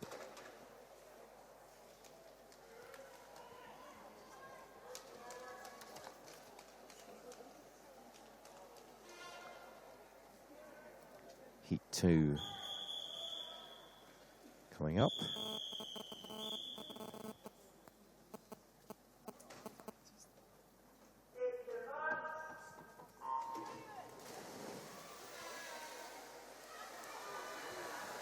Stuart Brodie of South Lanarkshire in 1, Fraser Wilson of Midlothian in 2, Dylan Somerville of South Ayrshire in 3, Sean Maitland of Brock in 4, Ewan McGowan of South Aberdeenshire in 5, Joseph Penman of Inverleith in 6, Jonathan Christie of South Lanarkshire in 7, George Cowan of St Thomas in 8, Angus Blantz of Orkney in 9, and Dominic Kelly of South Lanarkshire in 10. Angus Blantz there is turning first, but he had the best start out of everyone there. He nearly to 15 underwater there. That's given him a good lead. Yep, there's signs of life in the Orkney swimming program. And Angus is good evidence of that. Here he is on a pretty good lead here. Entry time for Angus is 1:05.9. Just being caught a little bit now. Holding on a little bit at the end there, but 1:03.26, he takes it. There was a bit hanging on there at the end. Sean Maitland was closing fast, but couldn't get to him. He's half a second back, 1:03.73, with Joseph Penman third, 1:04.05.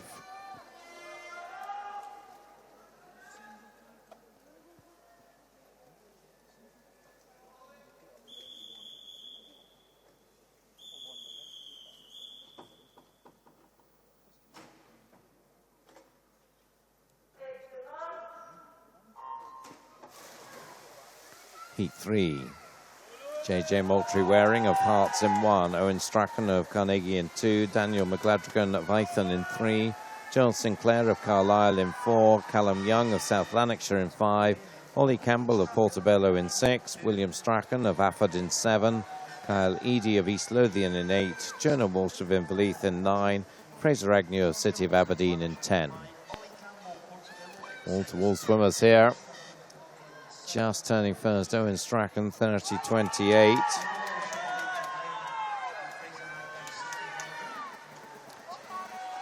And in lane 2, I think Owen still just has the edge from Daniel McGladrigan in the white cap beside him. Lane 9 going well, Jonah Walsh of Inverleith, but I think it is the 2 on the near side, particularly Owen Strachan has got the edge. Fraser Agnew up there as well. Now Owen Strachan in the end stretching away. So the Carnegie swimmer takes it, 1:02.68. The crowd like that. They always like a Carnegie win. There's loads of them in the crowd. Supporters of Carnegie. Sure they get a bigger crowd for Carnegie than Dunfermline Athletic get. Yeah, great team support here from Carnegie. Daniel McGladrigan second, 1:03.91. Jonah Walsh of Inverleith taking third.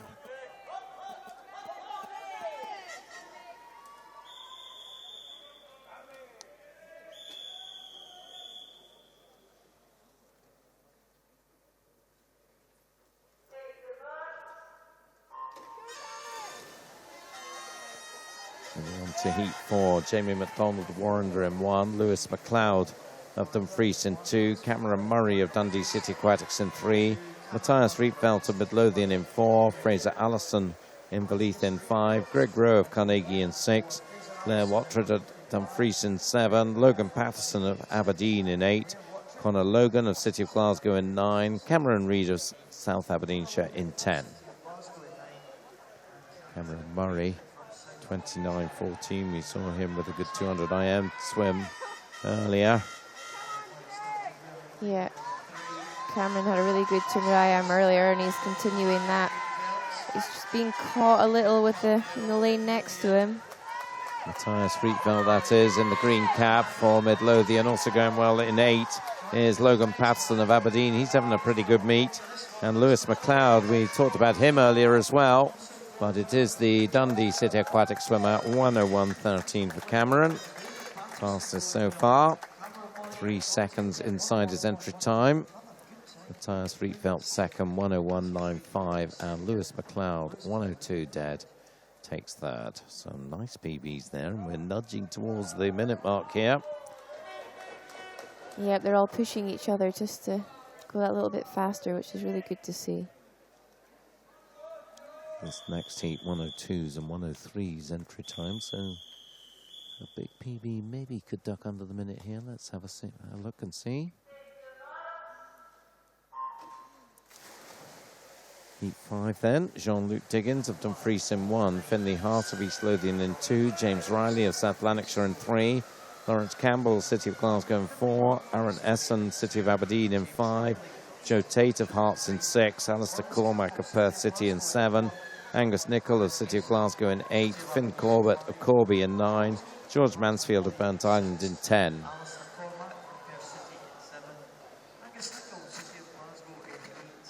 Angus Nicol 29.50, not quite as fast as the previous heat, so don't think we'll see the minute broken in this heat now. Really even race here, though. I'm not really sure which lane's going to win this one. Finn Corbett maybe just has the edge in lane 9, but Angus Nicol beside him. And then just behind them, Alistair Cormack. On the near side, we've got Jean-Luc Diggins. And Jean-Luc is looking strong here. Let's see who gets the touch. Yep, once again, we get the win out of lane 1. Jean-Luc Diggins was in danger of ignoring him until Kerry, eagle-eyed, spotted him, and we picked him up in the last 15 there, so great swim there.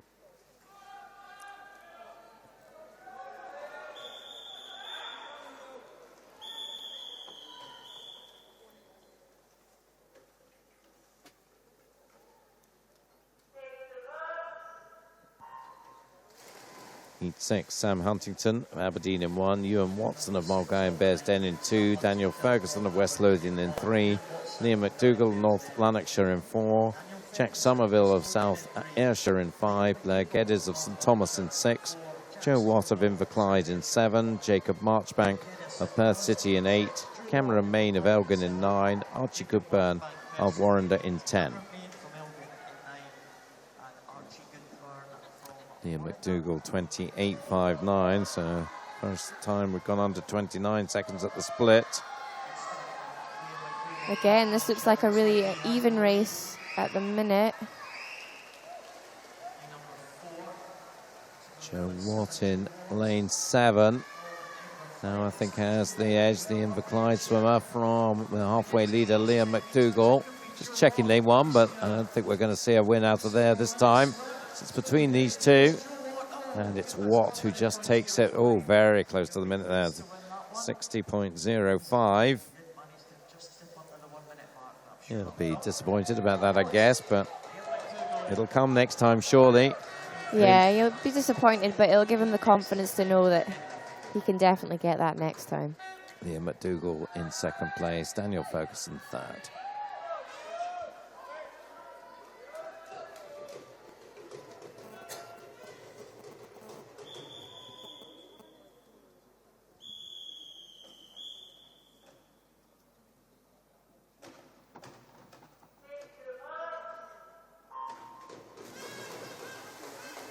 To heat 7, Morgan Eriksson of South Aberdeenshire in 1, Duncan McKinney of City of Glasgow in 2, Conor Capstick, Scottish non-residential swimmer in 3, Liam Coates of Warrender in 4, Finlay Deans of City of Aberdeen in 5, Harry Delgado of City of Aberdeen in 6, Alistair McGee of Kilmarnock in 7, Louis Huet of City of Aberdeen in 8, Edinburgh Knight of East Lothian in 9, Harvey Tate of Hearts in 10. Just Finlay Deans just getting that first 50 touch there. We saw him again having a good 200 IM earlier, and he seems to be getting stronger down this second 50. Yeah, we're into the cycle-seeded heats, of course, now. So we've got the stars coming out to play here. And Finley Dean's about a metre and a half up. He's going to take this heat. And he comes through 57.46. Pretty much bang on his entry time, 57.41. Second place, Harry Delgado, 58.10. So City of Aberdeen 1-2 there, with Kilmarnock's Alistair McGee third, 58.12. Good swim from Alistair McGee there, over a second inside his entry time.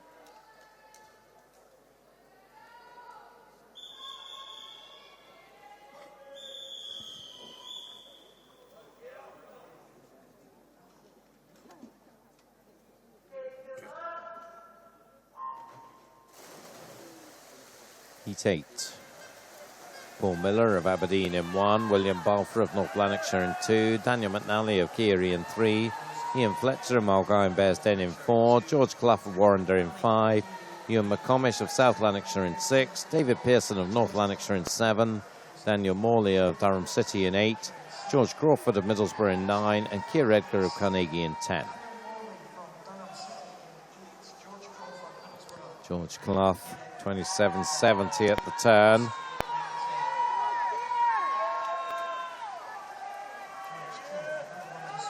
So we saw him looking strong in the 200 IM and looking strong again here. Certainly got the measure of this heat. Working hard in lane 3 is Daniel McNally. He's had a good afternoon. And he's going to be second here behind Clough. 57.12 for Clough. Gets inside his entry time. Second place there, Daniel McNally. Nice improvement for him of a second, 58.36, with Daniel Morley third, 59.34. Daniel Morley also getting inside his entry time by about 3/10.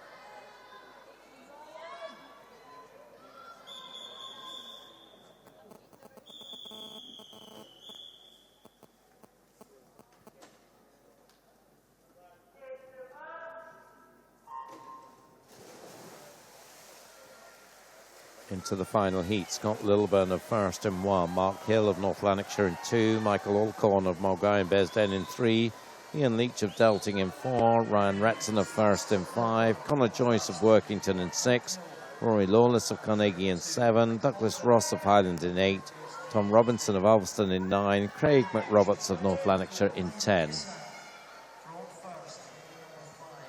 Ian Leach getting the touch there, 27.74. Yeah, I'm not sure if Ryan is going to have this one his own way at the minute, but he might come back. I think there might be an element of tactics in here after a busy week. He knows, I think, that he's very safe for a good lane in the 11 to 13 final, so he can just let these 14-year-olds battle it out, and he'll just ease his way through, I think. So it's Ian Leach coming in, 57.41. Good improvement for Ian. He came in on a 58.78. So we'll be pleased with that, I think. I'm looking to do more in the final. Conor Joyce second, 58.04, and Ryan Retson's there, 58.20. We'll bring him comfortably into the 11-13 final, well positioned.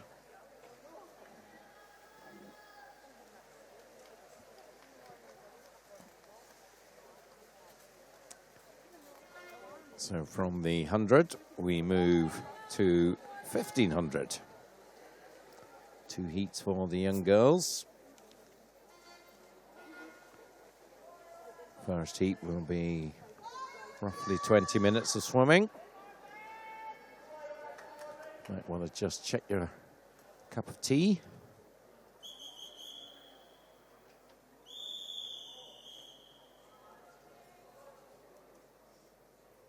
And enjoy.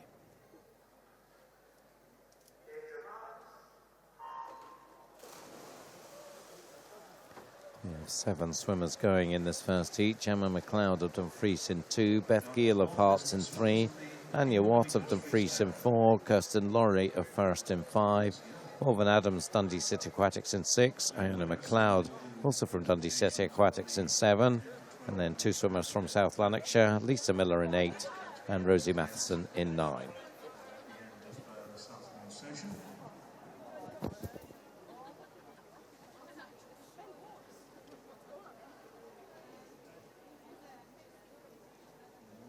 First 50, and there's plenty of distance to go, but after the first 50 it was Iona McLeod from Dundee City Aquatics, and Morgan Adams, also from Dundee City Aquatics, followed by Lisa Miller of South Lanarkshire, and Beth Gill, half Midlothian, followed by Kirsten Laurie of First, and Rosie Matheson of South Lanarkshire. So it's the 2 Dundee swimmers who are going to lead them through the 100, led by Iona McLeod, the 11-year-old, having a good start, 1:11.93. And Iona's actually got a really nice smooth stroke. She's smaller than a lot of the girls, but it's pretty effective. But then we are on the first 100 of a 1500, so we'll wait and see how her stroke holds up. Pretty rare swim for these youngsters, you would think, swim the 1500. Some of the district programs have them in short course, and I know the Midlands is one of those where you do get the opportunity to swim this one, and Iona swam it fairly recently at the Midlands distance meet, but she swam it short course in the Olympia pool in Dundee. So it's a different kettle of fish swimming at long course. Yep, definitely is. Sometimes I usually prefer to swim at long course, as I wasn't a fan of the turns, and I got into a better rhythm the longer the length was. But some of these girls, yeah, will be missing their turns. Just a minute, I can't recall you swimming 1500 free. When was the last time you did it? When I was 16 years old. Oh, right, okay. And it was short course. So I can be excused for not remembering that, I think. Yes. Thanks very much.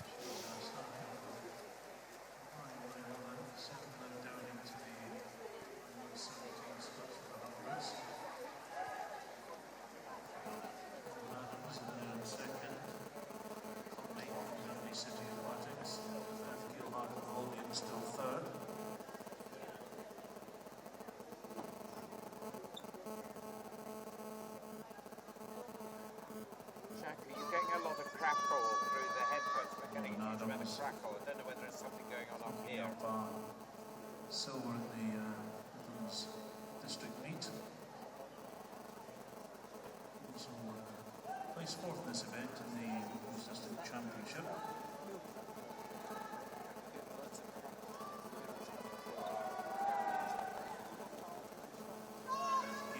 So it's still Iona McLeod who's leading this one, about 4 meters up on her teammate.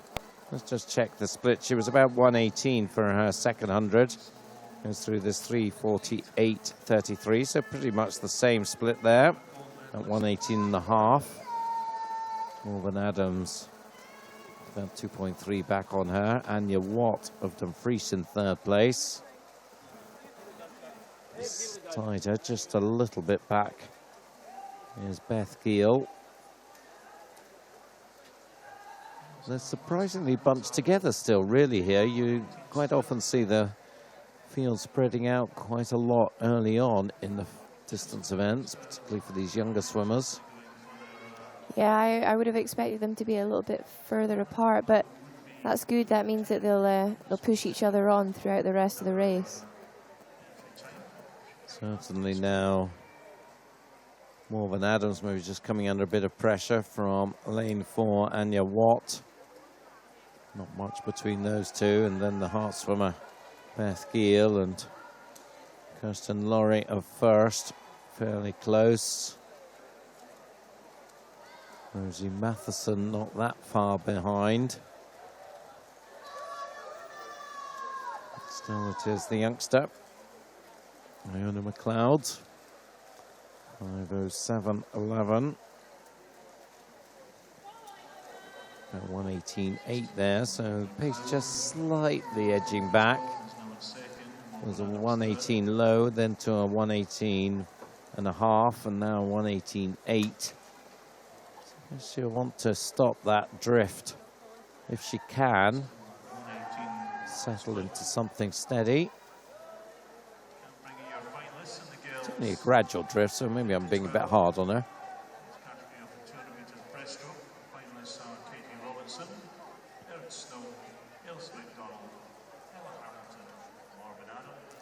Only a second now separating Iona McLeod and Anya Watt. Anya Watt is Dumfries.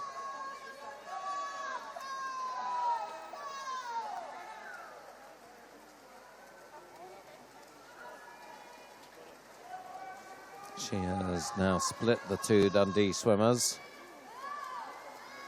And coming up to 1/3 distance. You fancy your chances of coming back at Iona McLeod. 6:25.74. So back to about 118 and a half there, so that's good for Iona. Anya not far back. Yeah, I'm not sure if these two girls will see each other or if they'll just be swimming their own race right now, but I'm sure they'll be aware that there's someone there not far behind them. And you do turn to the side. Can you see over the lane ropes well? Yeah, you can, but I tended to see more on the turn. When you push off, you can see more there because you're under the water, obviously. But some of these swimmers, you'll notice, only breathe to one side, single-sided breathing. And then some of them do bilateral breathing and breathe to both sides, and they'll obviously see more that's going on.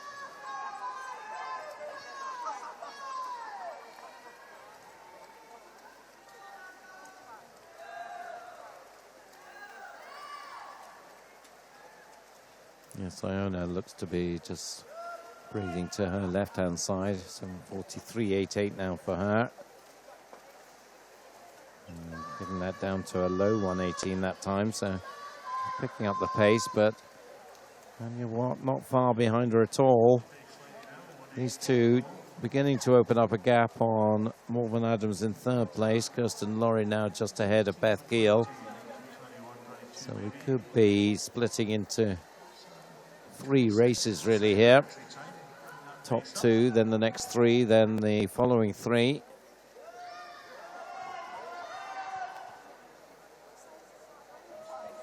Anya gradually is reducing the lead here.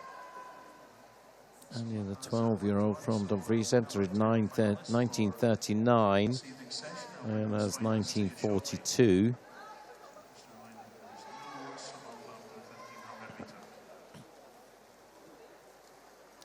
They're almost certainly short course conversions, their entry times here. Is the chance to swim 1500 long course really comes along very rarely. So about a body length is the advantage. Still 1.3 the gap, 9:02.52. 9:03.85 for Anya. Seem to close the gap a bit on that turn.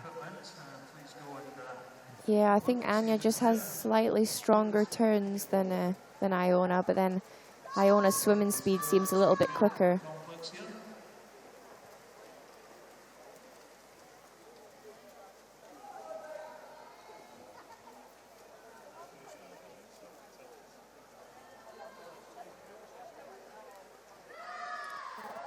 And we're down to a 7/10 gap now. At the halfway point, that was 7:50. They just went through.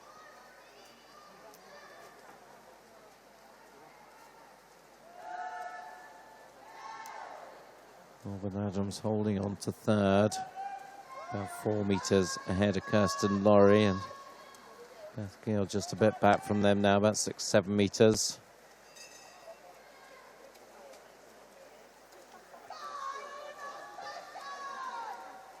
So at the 800, let's just check what the gap is now. Still about the same as it was at 750. At 8 tenths, 10:21.56. 119 pacing there, so been pretty steady. 118's a half to 119 pace. Does look like Anya maybe now alongside. And maybe this is her time just to edge past here. Yeah, it just looked like Anya picked up her leg kick a little bit on that off that turn. And she is going to have the lead at this turn. Check the difference. It's about 4 tenths. 10:59.85 against 11:00.26.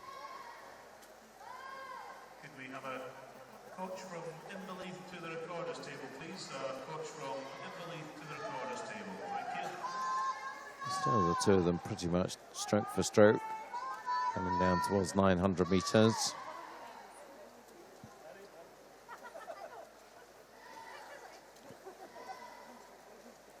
And yeah, with the edge though.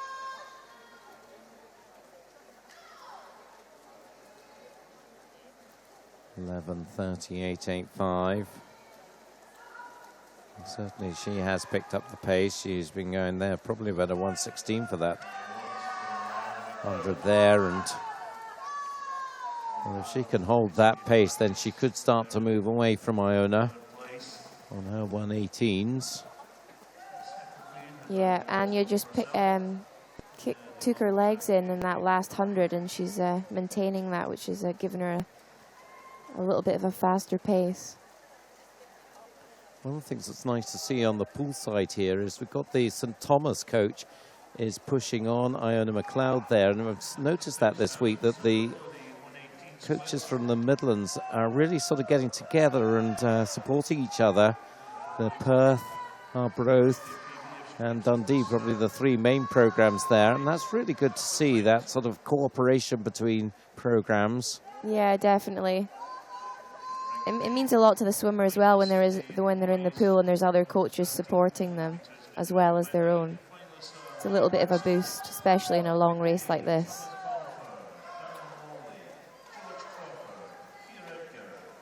So it's Anya 12:56.66. Now about a second up. Yes, I was talking to Taylor Smith, who is back from Singapore with a group of swimmers, just supporting the Warrender cause. And he was talking about the big differences that he's seeing in Scottish swimming since he went to Singapore. He's been there a good number of years now. Yeah, he has. That was one of the things that he particularly remarked on, is just the amount of cooperation now between swimmers. And he was saying it was one of the things he'd love to see in Singapore, where they seem to create their own fortress mentality, and every program guards its secrets. And I think that open sharing of ideas can only be to the benefit of Scottish swimmers. Definitely, yeah. There has been a big change the last few years, and everyone is helping each other, which I think shows in the swimmers' performances in the last few years. So at the front here still, it's Anya Watt. A couple of meters now ahead of Iona McLeod. And I think increasingly looking good for this one now. She goes through 14:14.37. She's pacing a little under the 118, so just that half a second to a second per lap faster than Iona McLeod. Over a few laps starts to build up into a sizable lead. I think that's what we're seeing here. I think Iona's maintained her pace pretty well. It's just Anya in the second half has lifted hers. This is a year older, and that will be to her advantage here.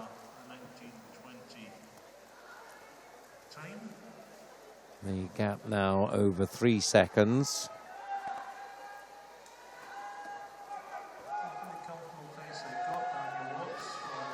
Morven Adams is looking pretty safe in third place, 15:10 for her at 11:50. 5 seconds nearly ahead of Kirsten Laurie. And they're now quite a long way back on the leading two. So it's about 5-6 meters now between Anya and Iona. Well, a bit less than that perhaps, 4-5 meters. 15:32.23 is Anya's time. And just shy of 1:18. 15:35.80. 3.5 seconds now is the gap.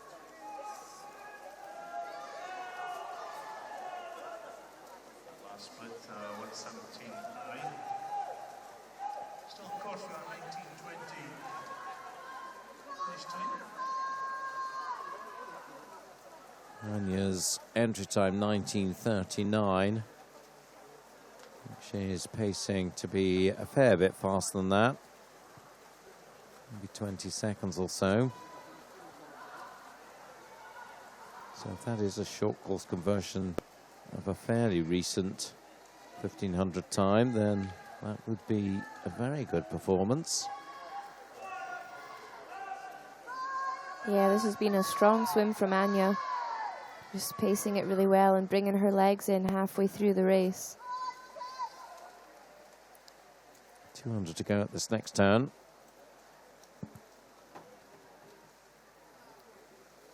(16:50.38).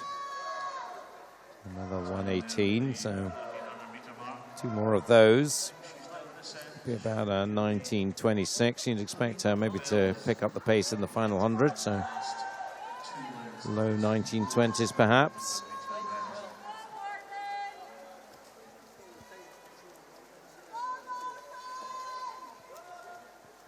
Certainly, I don't think Iona is going to be getting back on her. If anything, maybe she's just falling back a bit now.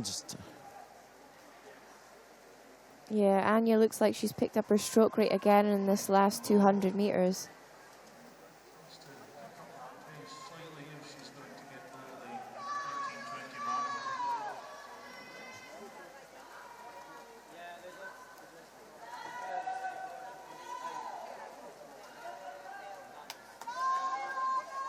And 7 or 8 meters gap. Now it'll be the bell this time. That must always be an encouraging sound. Just one more lap to go.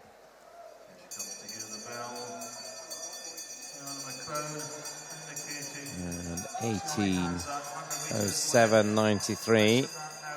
And she did pick up the pace in that one. And 1:17.5, so about half a second faster than she had been. 18:14.72 for Iona. Coming in for third, Morven Adams with 100 to go.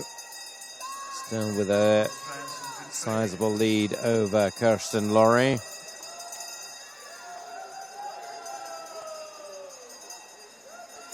Final turn then for Anya Watt.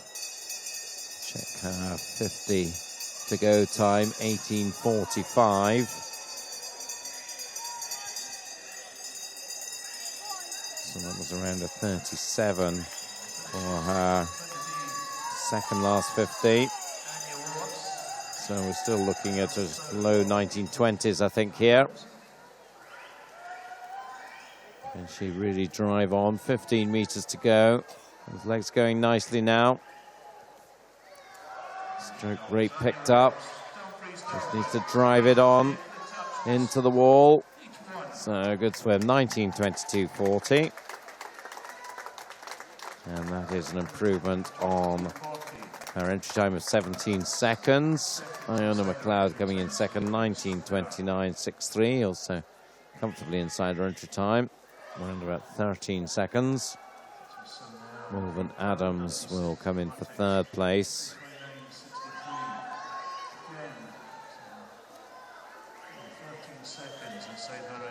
19:51.80 for Morven. And Kirsten also under 20 minutes, 19:57.46. Beth Gill next home, 5th place, 20:03. Followed by Gemma McLeod, 20:10. She got inside her entry time by a couple of seconds. Rosie Matheson also improved on her time, 2016. Summarising the result then, Anya Watt 19:22.40 takes the first heat, Iona McLeod second, and Morven Adams third.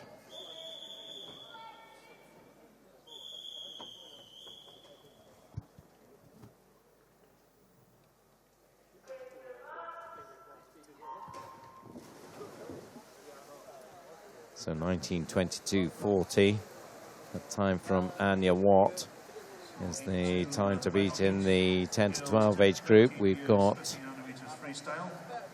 3 12-year-olds in this second heat, the rest all in the 13-year-old age group. You'd expect the medalists in the 13 age group to come from this heat. Just running through the field, we have Taylor Bartlett of South Lanarkshire in 1, Lucy Buchan of First in 2, Bobby Gregg of South Lanarkshire in 3, Lexi Waller of Hearts in 4, Sophie Smith of St Thomas in 5, Katie Taylor of First in 6, Kiana McInnes of Hearts in 7, Katie Lilly of South Lanarkshire in 8, Abby Mitchell of South Lanarkshire in 9, and Hannah Kerr of Highland in 10. So the 12-year-olds in this second heat, Taylor Bartlett in 1, Kiana McInnes in 7, lane 5, Sophie Smith is the third, and she's the fastest entry time and leading them 106.66. In fact, no swimmer in lane 10, Hannah Kerr not there. So she's decided to sit this one out, sensible girl. Sophie Smith then picked up the age group record in the 12-year-old 800 freestyle. So she'll be, I think, eyeing up the 1500 record. A bit early to talk about that, though, I think. So just go through 150. So we'll not count our chickens on that one until we see how she's pacing.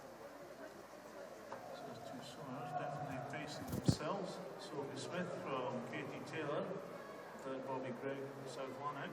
Not much further behind. She's possibly closing that gap on the... Katie Taylor beside Sophie is in the 13 age group, so she's pacing nicely for gold medal as well. Early on, the first heat split was 2:29, so you can see this is quite a bit faster, about 10 seconds faster, 2:19.09 for Sophie. Katie Taylor 2:19.70. Third place, lane 3. Bobby Gregg, also in the 13 age group. So just at the moment, looking at the top 3 in the 13 age group, we'd be talking about Katie Taylor, Bobby Gregg, and a scrap, possibly lane 2, I think. Lucy Buchan. Checking out the 13-year-olds. So Sophie Smith, obviously the leader in that group. Kiana McInnes in second. I said Hannah Kerr wasn't swimming. I was completely wrong. She is there in lane 10. Apologies to her and her supporters, the Highland swimmer. The third 12-year-old in lane 1, Taylor Bartlett. In fact, she's right there with Kiana McInnes. So an interesting contest going on there, worth keeping an eye on. Lanes 1 and 3. That's potentially for... Well, I'm completely wrong. I'm looking at lanes 2 and 4. So let's just try that one again, shall we? Lane 1, Taylor Bartlett is just coming up to the wall here. So let's check her time. She's in 9th place, 3:52.91. So she is behind Kiana McInnes in lane 7 by a fair margin. So the 3 12-year-olds fairly well spread out. Sophie Smith leading the field. Kiana McInnes in the middle of the pack. And Taylor Bartlett towards the rear. Coming up towards 400 now. And Sophie Smith has now got about 3 meters on Katie Taylor. Still right up there, Bobby Gregg. Just another 3 meters or so behind, so Katie Taylor and Bobby Gregg could be scrapping it out for the 13-year-old medal here. Sophie 4:44.58.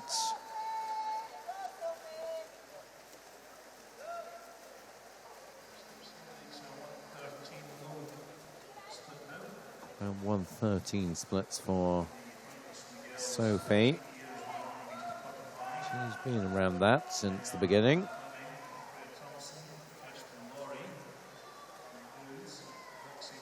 Look at the group of swimmers challenging for 4th place. Lane 2, lane 4, lane 7, lane 8 and lane 9 all up there. Lucy Bucker and Lexi Waller, Kiana McInnes, Katie Lilly, Abby Mitchell. That group. So there's a good contest going on there behind the leading trio.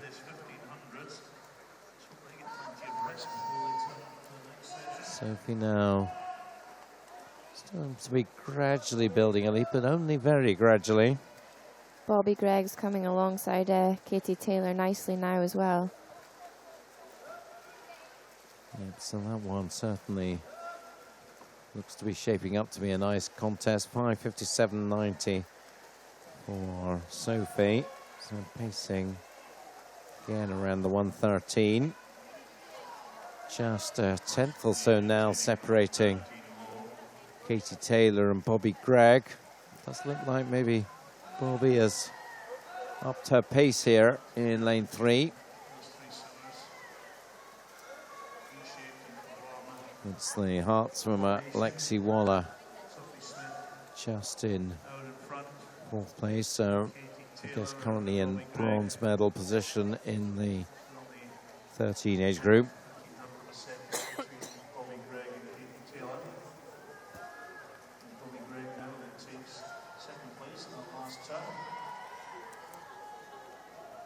Tenths of a second.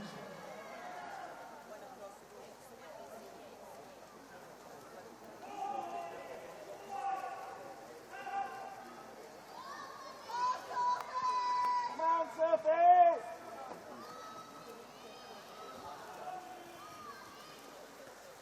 7:10.92. That's exactly a 1:13 split for Sophie Smith there, so she is very steady here. Bobby Gregg for the first time just nicking 2nd spot there.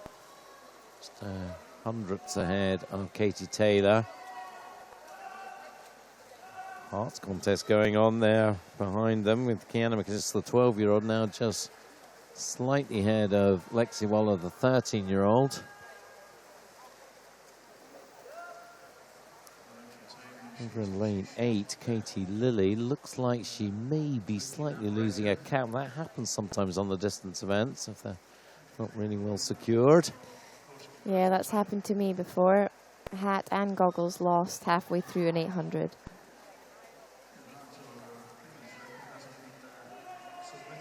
Not good. Makes it hard for the turns, and I guess if you've got long hair as well, that's creates some drag. Bobby Gregg's just passing Katie Taylor now, I think. She have about a 2nd lead from Katie. Yeah, 2.5 in fact. So Katie has a wee problem on her hands at the moment. And Sophie Smith's pace just dropped a little bit there, and I think she may come under pressure from Bobby Gregg. We can argue that doesn't matter because they're different age groups, but I don't think Sophie would see it that way. No, Sophie will want to definitely win this one. Having won the 800, she'll feel that she is the endurance girl of the pool.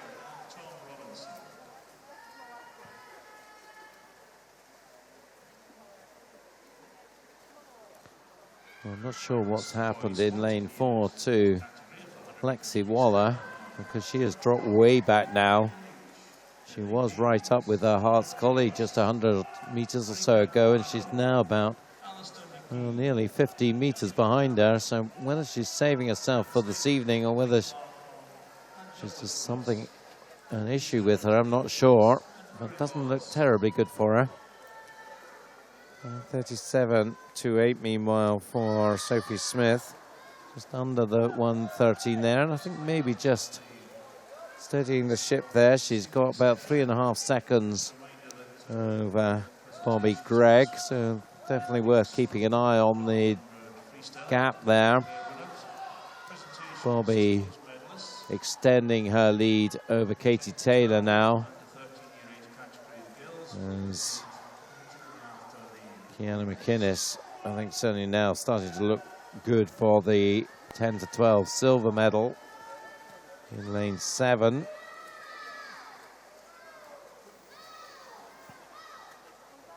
We will check next time she comes to the wall after her pace versus the previous heat, but I think it will be faster. I think it'll be a fair bit faster.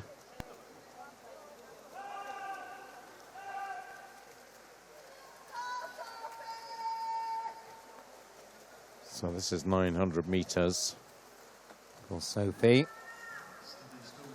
10:50.21. Again on that 113 pace. And the lead now 4.5 seconds, so it's growing again. Yeah, she's just picked it up a little bit now, I think. Or maybe she just lost it on 100. And she's back on pace now. Yeah, certainly Bobby Gregg just seemed to lose it just for a moment, but she looks to have it right back now.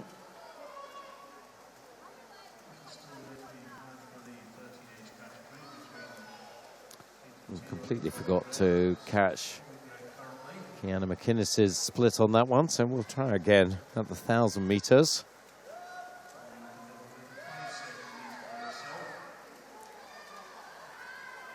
She's certainly comfortable in 4th place here.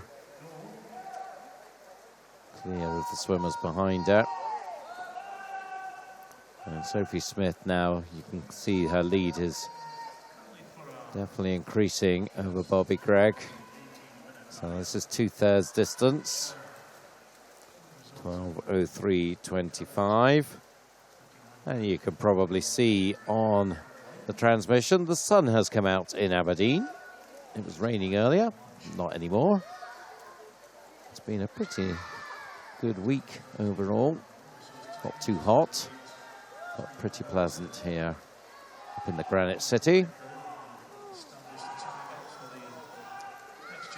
So just checking Kiana's time there, 12:30.30, and I can tell you at the same point in the previous heat, Anya Watt was 12:56. So, as we thought, Kiana quite a bit faster.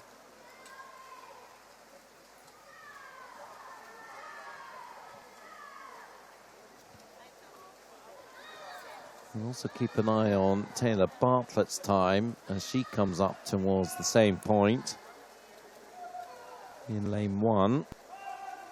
Probably not see that on your screens, but she's just coming up to the wall now. She's the other 12-year-old, so just look at that time, 13:13. So that is slower than Anya. So at the moment, Anya is looking good for a medal behind Sophie and Kiana from the first heat. That would be a good reward for an excellent first heat swim. But meanwhile, Sophie Smith now about 8-9 meters up on Bobby Gregg, so things certainly going according to plan for her.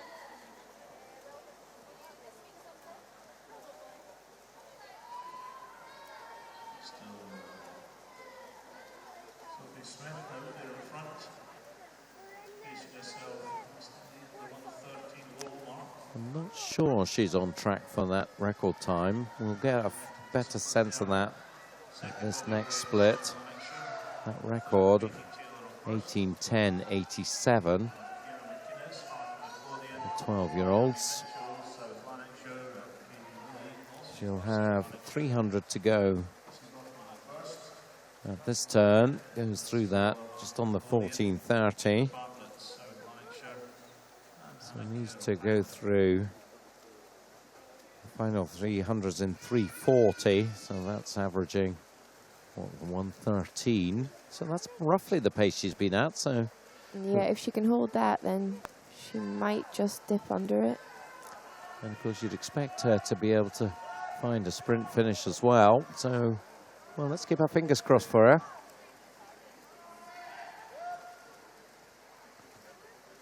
I know that she's been eyeing those 12-year-old records all season. And she's ticked off quite a few of them, both short course and long course, particularly in the freestyle, middle to distance. And this one would be a nice one to add to the portfolio. So on the 1:13 pace, she needs to be about 15:43 here.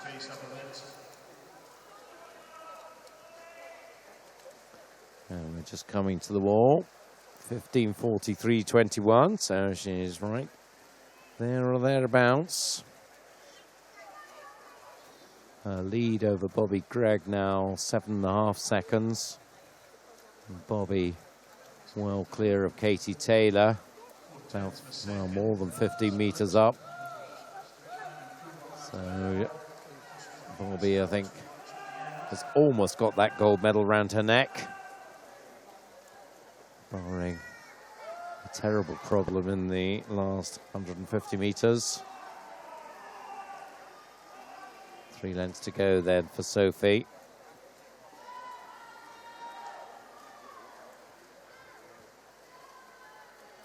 So for this next turn, we're looking for something around 16:56 for her. Still got half a length to go before we get there.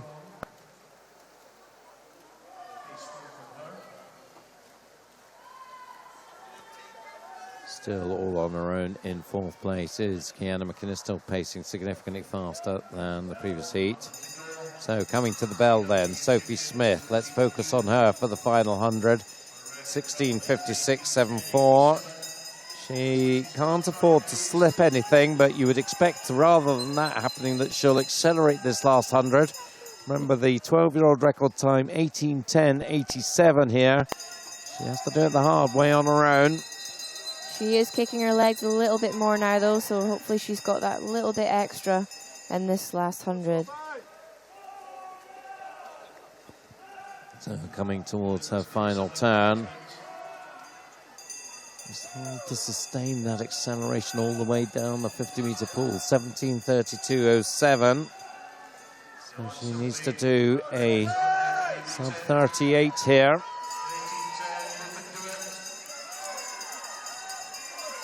She has a sighter in front of her, Lexi Waller, and she's definitely upped her stroke rates here and looking powerful here. I think this record is going to go, because Sophie Smith with 10 meters to go coming in, the clock just over the 18 minutes here. Sophie Smith of St Thomas takes it in 18:06.58. She takes the record by 4 seconds. Excellent stuff. That is number 2 of the championships for her. She took the 800 freestyle record. She's now taken the 1500. She can ease back and enjoy her rest while the other swimmers come in. A good swim in second place from Bobby Gregg, 18:17.31 for her. And she came in on 18:51, so has to be happy with that. Yeah. Katie Taylor, 18:32.17. So she will be the silver medalist in the 13 age group. Next home, Kiana McInnes, 18:47. So that is a fair bit faster than the first heat. So Kiana will be silver medalist in the 12-year-old age group behind Sophie Smith. A nice swim from her, 18:47, as I said. Just close to her entry time. Abby Mitchell, 5th, 19:01.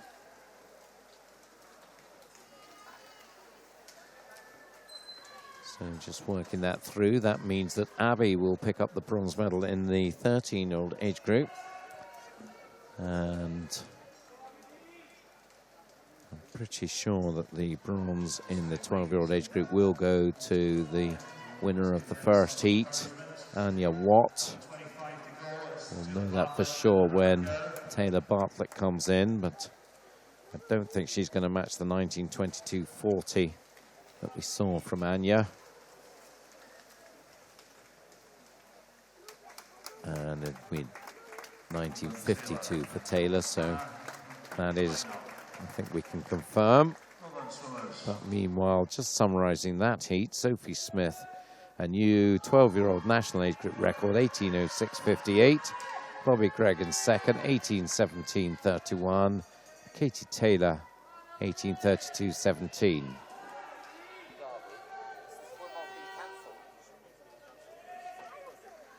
So I've got disappointing news for you. No swim off in the 200 IM. So obviously whatever was causing it's been resolved, maybe a withdrawal. So we'll finish off the session with the boys medley relay, first heat of that.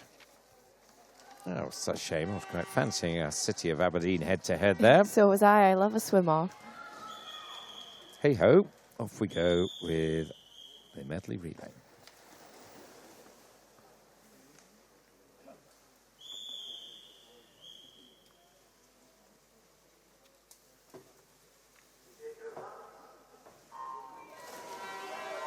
Eight teams in this heat. 5 performance led off by Callum MacDonald in 2. St Thomas with Blair Geddes in 3. East Lothian with Andrew McKnight in 4. Aberdeen with Logan Patterson in 5. Lewis McLeod for leading off Dumfries in 6. Highland with Andrew Gatton in 7. Brock with Ian Lovey in 8. And Cameron Crawford leading off for Geary in 9. Good start from Lewis McDonald of Dumfries in this backstroke leg. Yep, Lewis just leading them through, 33.26 against Haddington's, well, East Lothian's, 33.69, Andrew McKnight. Haddington is his club, of course, representing the East Lothian team in these championships. Beside him, Aberdeen's Logan Patterson. So they're contesting second place, but ahead of them, Lewis McLeod, a couple of meters clear. The Dumfries swimmer, 1:08.23, leads by a couple of seconds. East Lothian second, and Aberdeen just 400ths behind them. Paul Miller had a good takeover there and managed to shorten the lead, I think, that Dumfries have got. So on the breaststroke, Blair Wattrett now for Dumfries. Paul Miller for Aberdeen. Finlay Hart, you usually see him as a butterfly swimmer, but doing the breaststroke leg, that's obviously the tactics for the East Lothian team here. So still these 3 teams clear of the others. Still Dumfries lead it, 1:45.78. Still East Lothian second and Aberdeen third. Aberdeen maybe just edging into second place now, so a good swim from Paul Miller after that good start that he had. But they can't get to Blair Wattrett just at the moment. It's the Dumfries swimmer still up by about 2 meters. Aberdeen and East Lothian have been side by side pretty much throughout so far. Maybe the Dumfries lead starting to shrink now, just at the death of the breaststroke leg. But Blair Wattrett has done well, 2:28.98. He gives a lead of just over a second to his team. Taking on the fly leg, it is for Dumfries Finlay Hastings, but going well for East Lothian, Innes MacArthur, and in between them Guy Broadhurst from Aberdeen. It looks like it's East Lothian now, just got the edge over Dumfries and Aberdeen. Still, it's just these 3 really who are involved in this one, and it's East Lothian in lane 4 who are going to lead them halfway through the butterfly. 3:00.85, nearly 2 seconds clear of Aberdeen, who've gone, well, 100th past Dumfries there. So that is a close scrap there, but it's a good butterfly leg from Innes MacArthur for East Lothian. The 14-year-old is looking to build a good buffer for his freestyle colleague. And he's doing that very nicely here. Innes MacArthur is building his lead with every stroke now. Very strong at the death at the end of the butterfly, and he hands over 3:36.82 to Kyle Eady for the anchor leg. Well, together they go, the two Dumfries and Aberdeen swimmers. It's Jean-Luc Diggins for Dumfries against Sam Huntington for Aberdeen, and the early advantage with Sam in that battle, but they're a long way back on East Lothian here. Kyle Eady will be looking to protect this advantage and post a good time to give the second heat something to worry about over tea time. 4:07.25, he heads for home. He had about 4 seconds. He's now got about 3.5 seconds. Huntington about 2/10 ahead of the Dumfries swimmer Diggins. And they are starting to claw back that East Lothian lead now. Diggins in particular for Dumfries has closed the gap to only about 2 meters now. And it's continuing to close with 10 meters to go. I think East Lothian will just about hang on here, but it's a lot closer than they hoped. 4:41.57 leads by 9/10. Jean-Luc Diggins really worked hard there to close that down. Just in the end, ran out of water. 4:42.42, and Sam Huntington just behind them. That was a good way to finish off, Kerry. Yeah, it really was. We saw Jean-Luc had a good 100 meters earlier, so I knew he would come back, but maybe just a little bit too much to catch. Yeah, I guess the critical phase there was Innes MacArthur's butterfly leg for East Lothian. Yeah, really good leg from Innes there. So we'll have the second heat of that in our final session of these championships. We do have presentations though before we sign off for session 14, so stay with us for that. That's the girls 1500. Of course, we'll be celebrating the performance there from Sophie Smith. Just a word of thanks to our supporters to help us bring this broadcast. Our event partner, Aberdeen Sports Village, sponsors Scottish Gas, Speedo and Scottish Salmon, and the support that Scottish Swimming receives from Sports Scotland. Could we have Sophie Smith? Please do let us know what you think of things on the Twitter feed. Check out everything that's going on Instagram, SoundCloud and Flickr. Lots and lots to look at and listen to. We talked about our roving reporter, Kirsten Phillips, and she'll be asking the questions again. Just got a great comment from East Lothian. Obviously, they're celebrating their success in that last relay and think that, Kerry, you have a new career beckoning here. Oh, thank you very much. So, East Lothian, Kerry likes you and wishes us all the best for tonight, and I wish all the swimmers the best as well to really bring this championships home in style. Just a wee word about the finals coming up tonight. Of course, it's a reprise of our heats that we've had for both this morning and this evening. So we'll kick off with the 200 breaststroke. So we'll get a chance to see Katie Robertson again. Yeah, we'll see if she can go quicker again tonight. I'm pretty sure she can go quicker than she went this afternoon. And the older swimmers, Emma Chittleborough, will be one to watch. Yep, she will be. She was hunting me down the last time I raced her, so yeah, really exciting to see what she can go tonight. But we won't see Hannah Marley in that one. No, unfortunately not, but well, it's quite good. I guess the girls can go in and just have an even race and see who can get their hands on the wall first. 200 individual medley will be next for the boys. We'll see the Mark Sharanek in that one. Will be interesting in the top age group. Girls 100 butterfly after that. Kiana McKinnison, the young girls there, will be one to watch. Yep, especially strong in that second 100, Kiana. 100 freestyle for the boys will be next. There should be some fast swimming there. And we'll wrap up with the relays. So lots of excitement. Remember, we're a bit earlier on screen.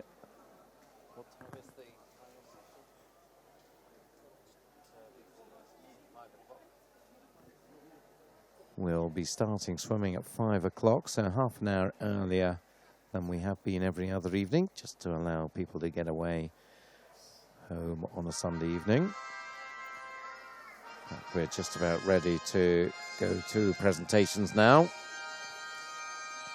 Ladies and gentlemen, please welcome your medalists in the girls 10 to 12 years, 1500 And the meters 10 to freestyle. 12-year-old girls are first up. David Downey, the SASA president, once again has the task of awarding the medals. Your bronze medalist representing Dumfries A Dolphins. nice swim in the first heat from Anya Watt of Dumfries Dolphins. She won that heat convincingly and picks up the bronze medal as a result of that. Anna McInnes, nice silver medal, and we'll see her again, as we were just saying, in the butterfly. It'll be interesting to see how that 1500 affects that, if at all. Hopefully not. They usually bounce back. But Sophie Smith then, that new record time, 18:06.58. Gold medalist. So she'll be happy. She'll be tired, I would think, as well. Very tired, but yeah, it's always good to get that gold medal. It kind of takes away from the tiredness a little bit. Yep, tired and happy is a good feeling. Tired and sad's not. No, yeah. So on to the 13-year-olds. Bronze medalist was Abby Mitchell of South Lanarkshire. Silver medalist Katie Taylor. Had a fairly convincing performance in this age group from South Lanarkshire's Bobby Gregg. So they're the 1, 2, 3 for the 13-year-olds.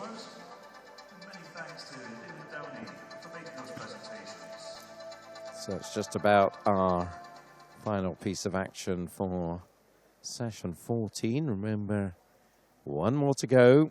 It's going to be a goodie. 5 o'clock, we start racing. We'll be on air a few minutes before that, around about 10 to 5. So we look forward to your company then. We're looking to get to over 30,000 views, so don't join in. Thanks to our sponsors. Once again, Scottish Gas, Speedo, Scottish Salmon, event partner Aberdeen Sports Village, supporting us through this transmission, Sports Scotland. Big thanks to my co-commentator, Kerry Buchan. I'm Duncan McKinnell, and I'll wish you a fond farewell. We'll see you later.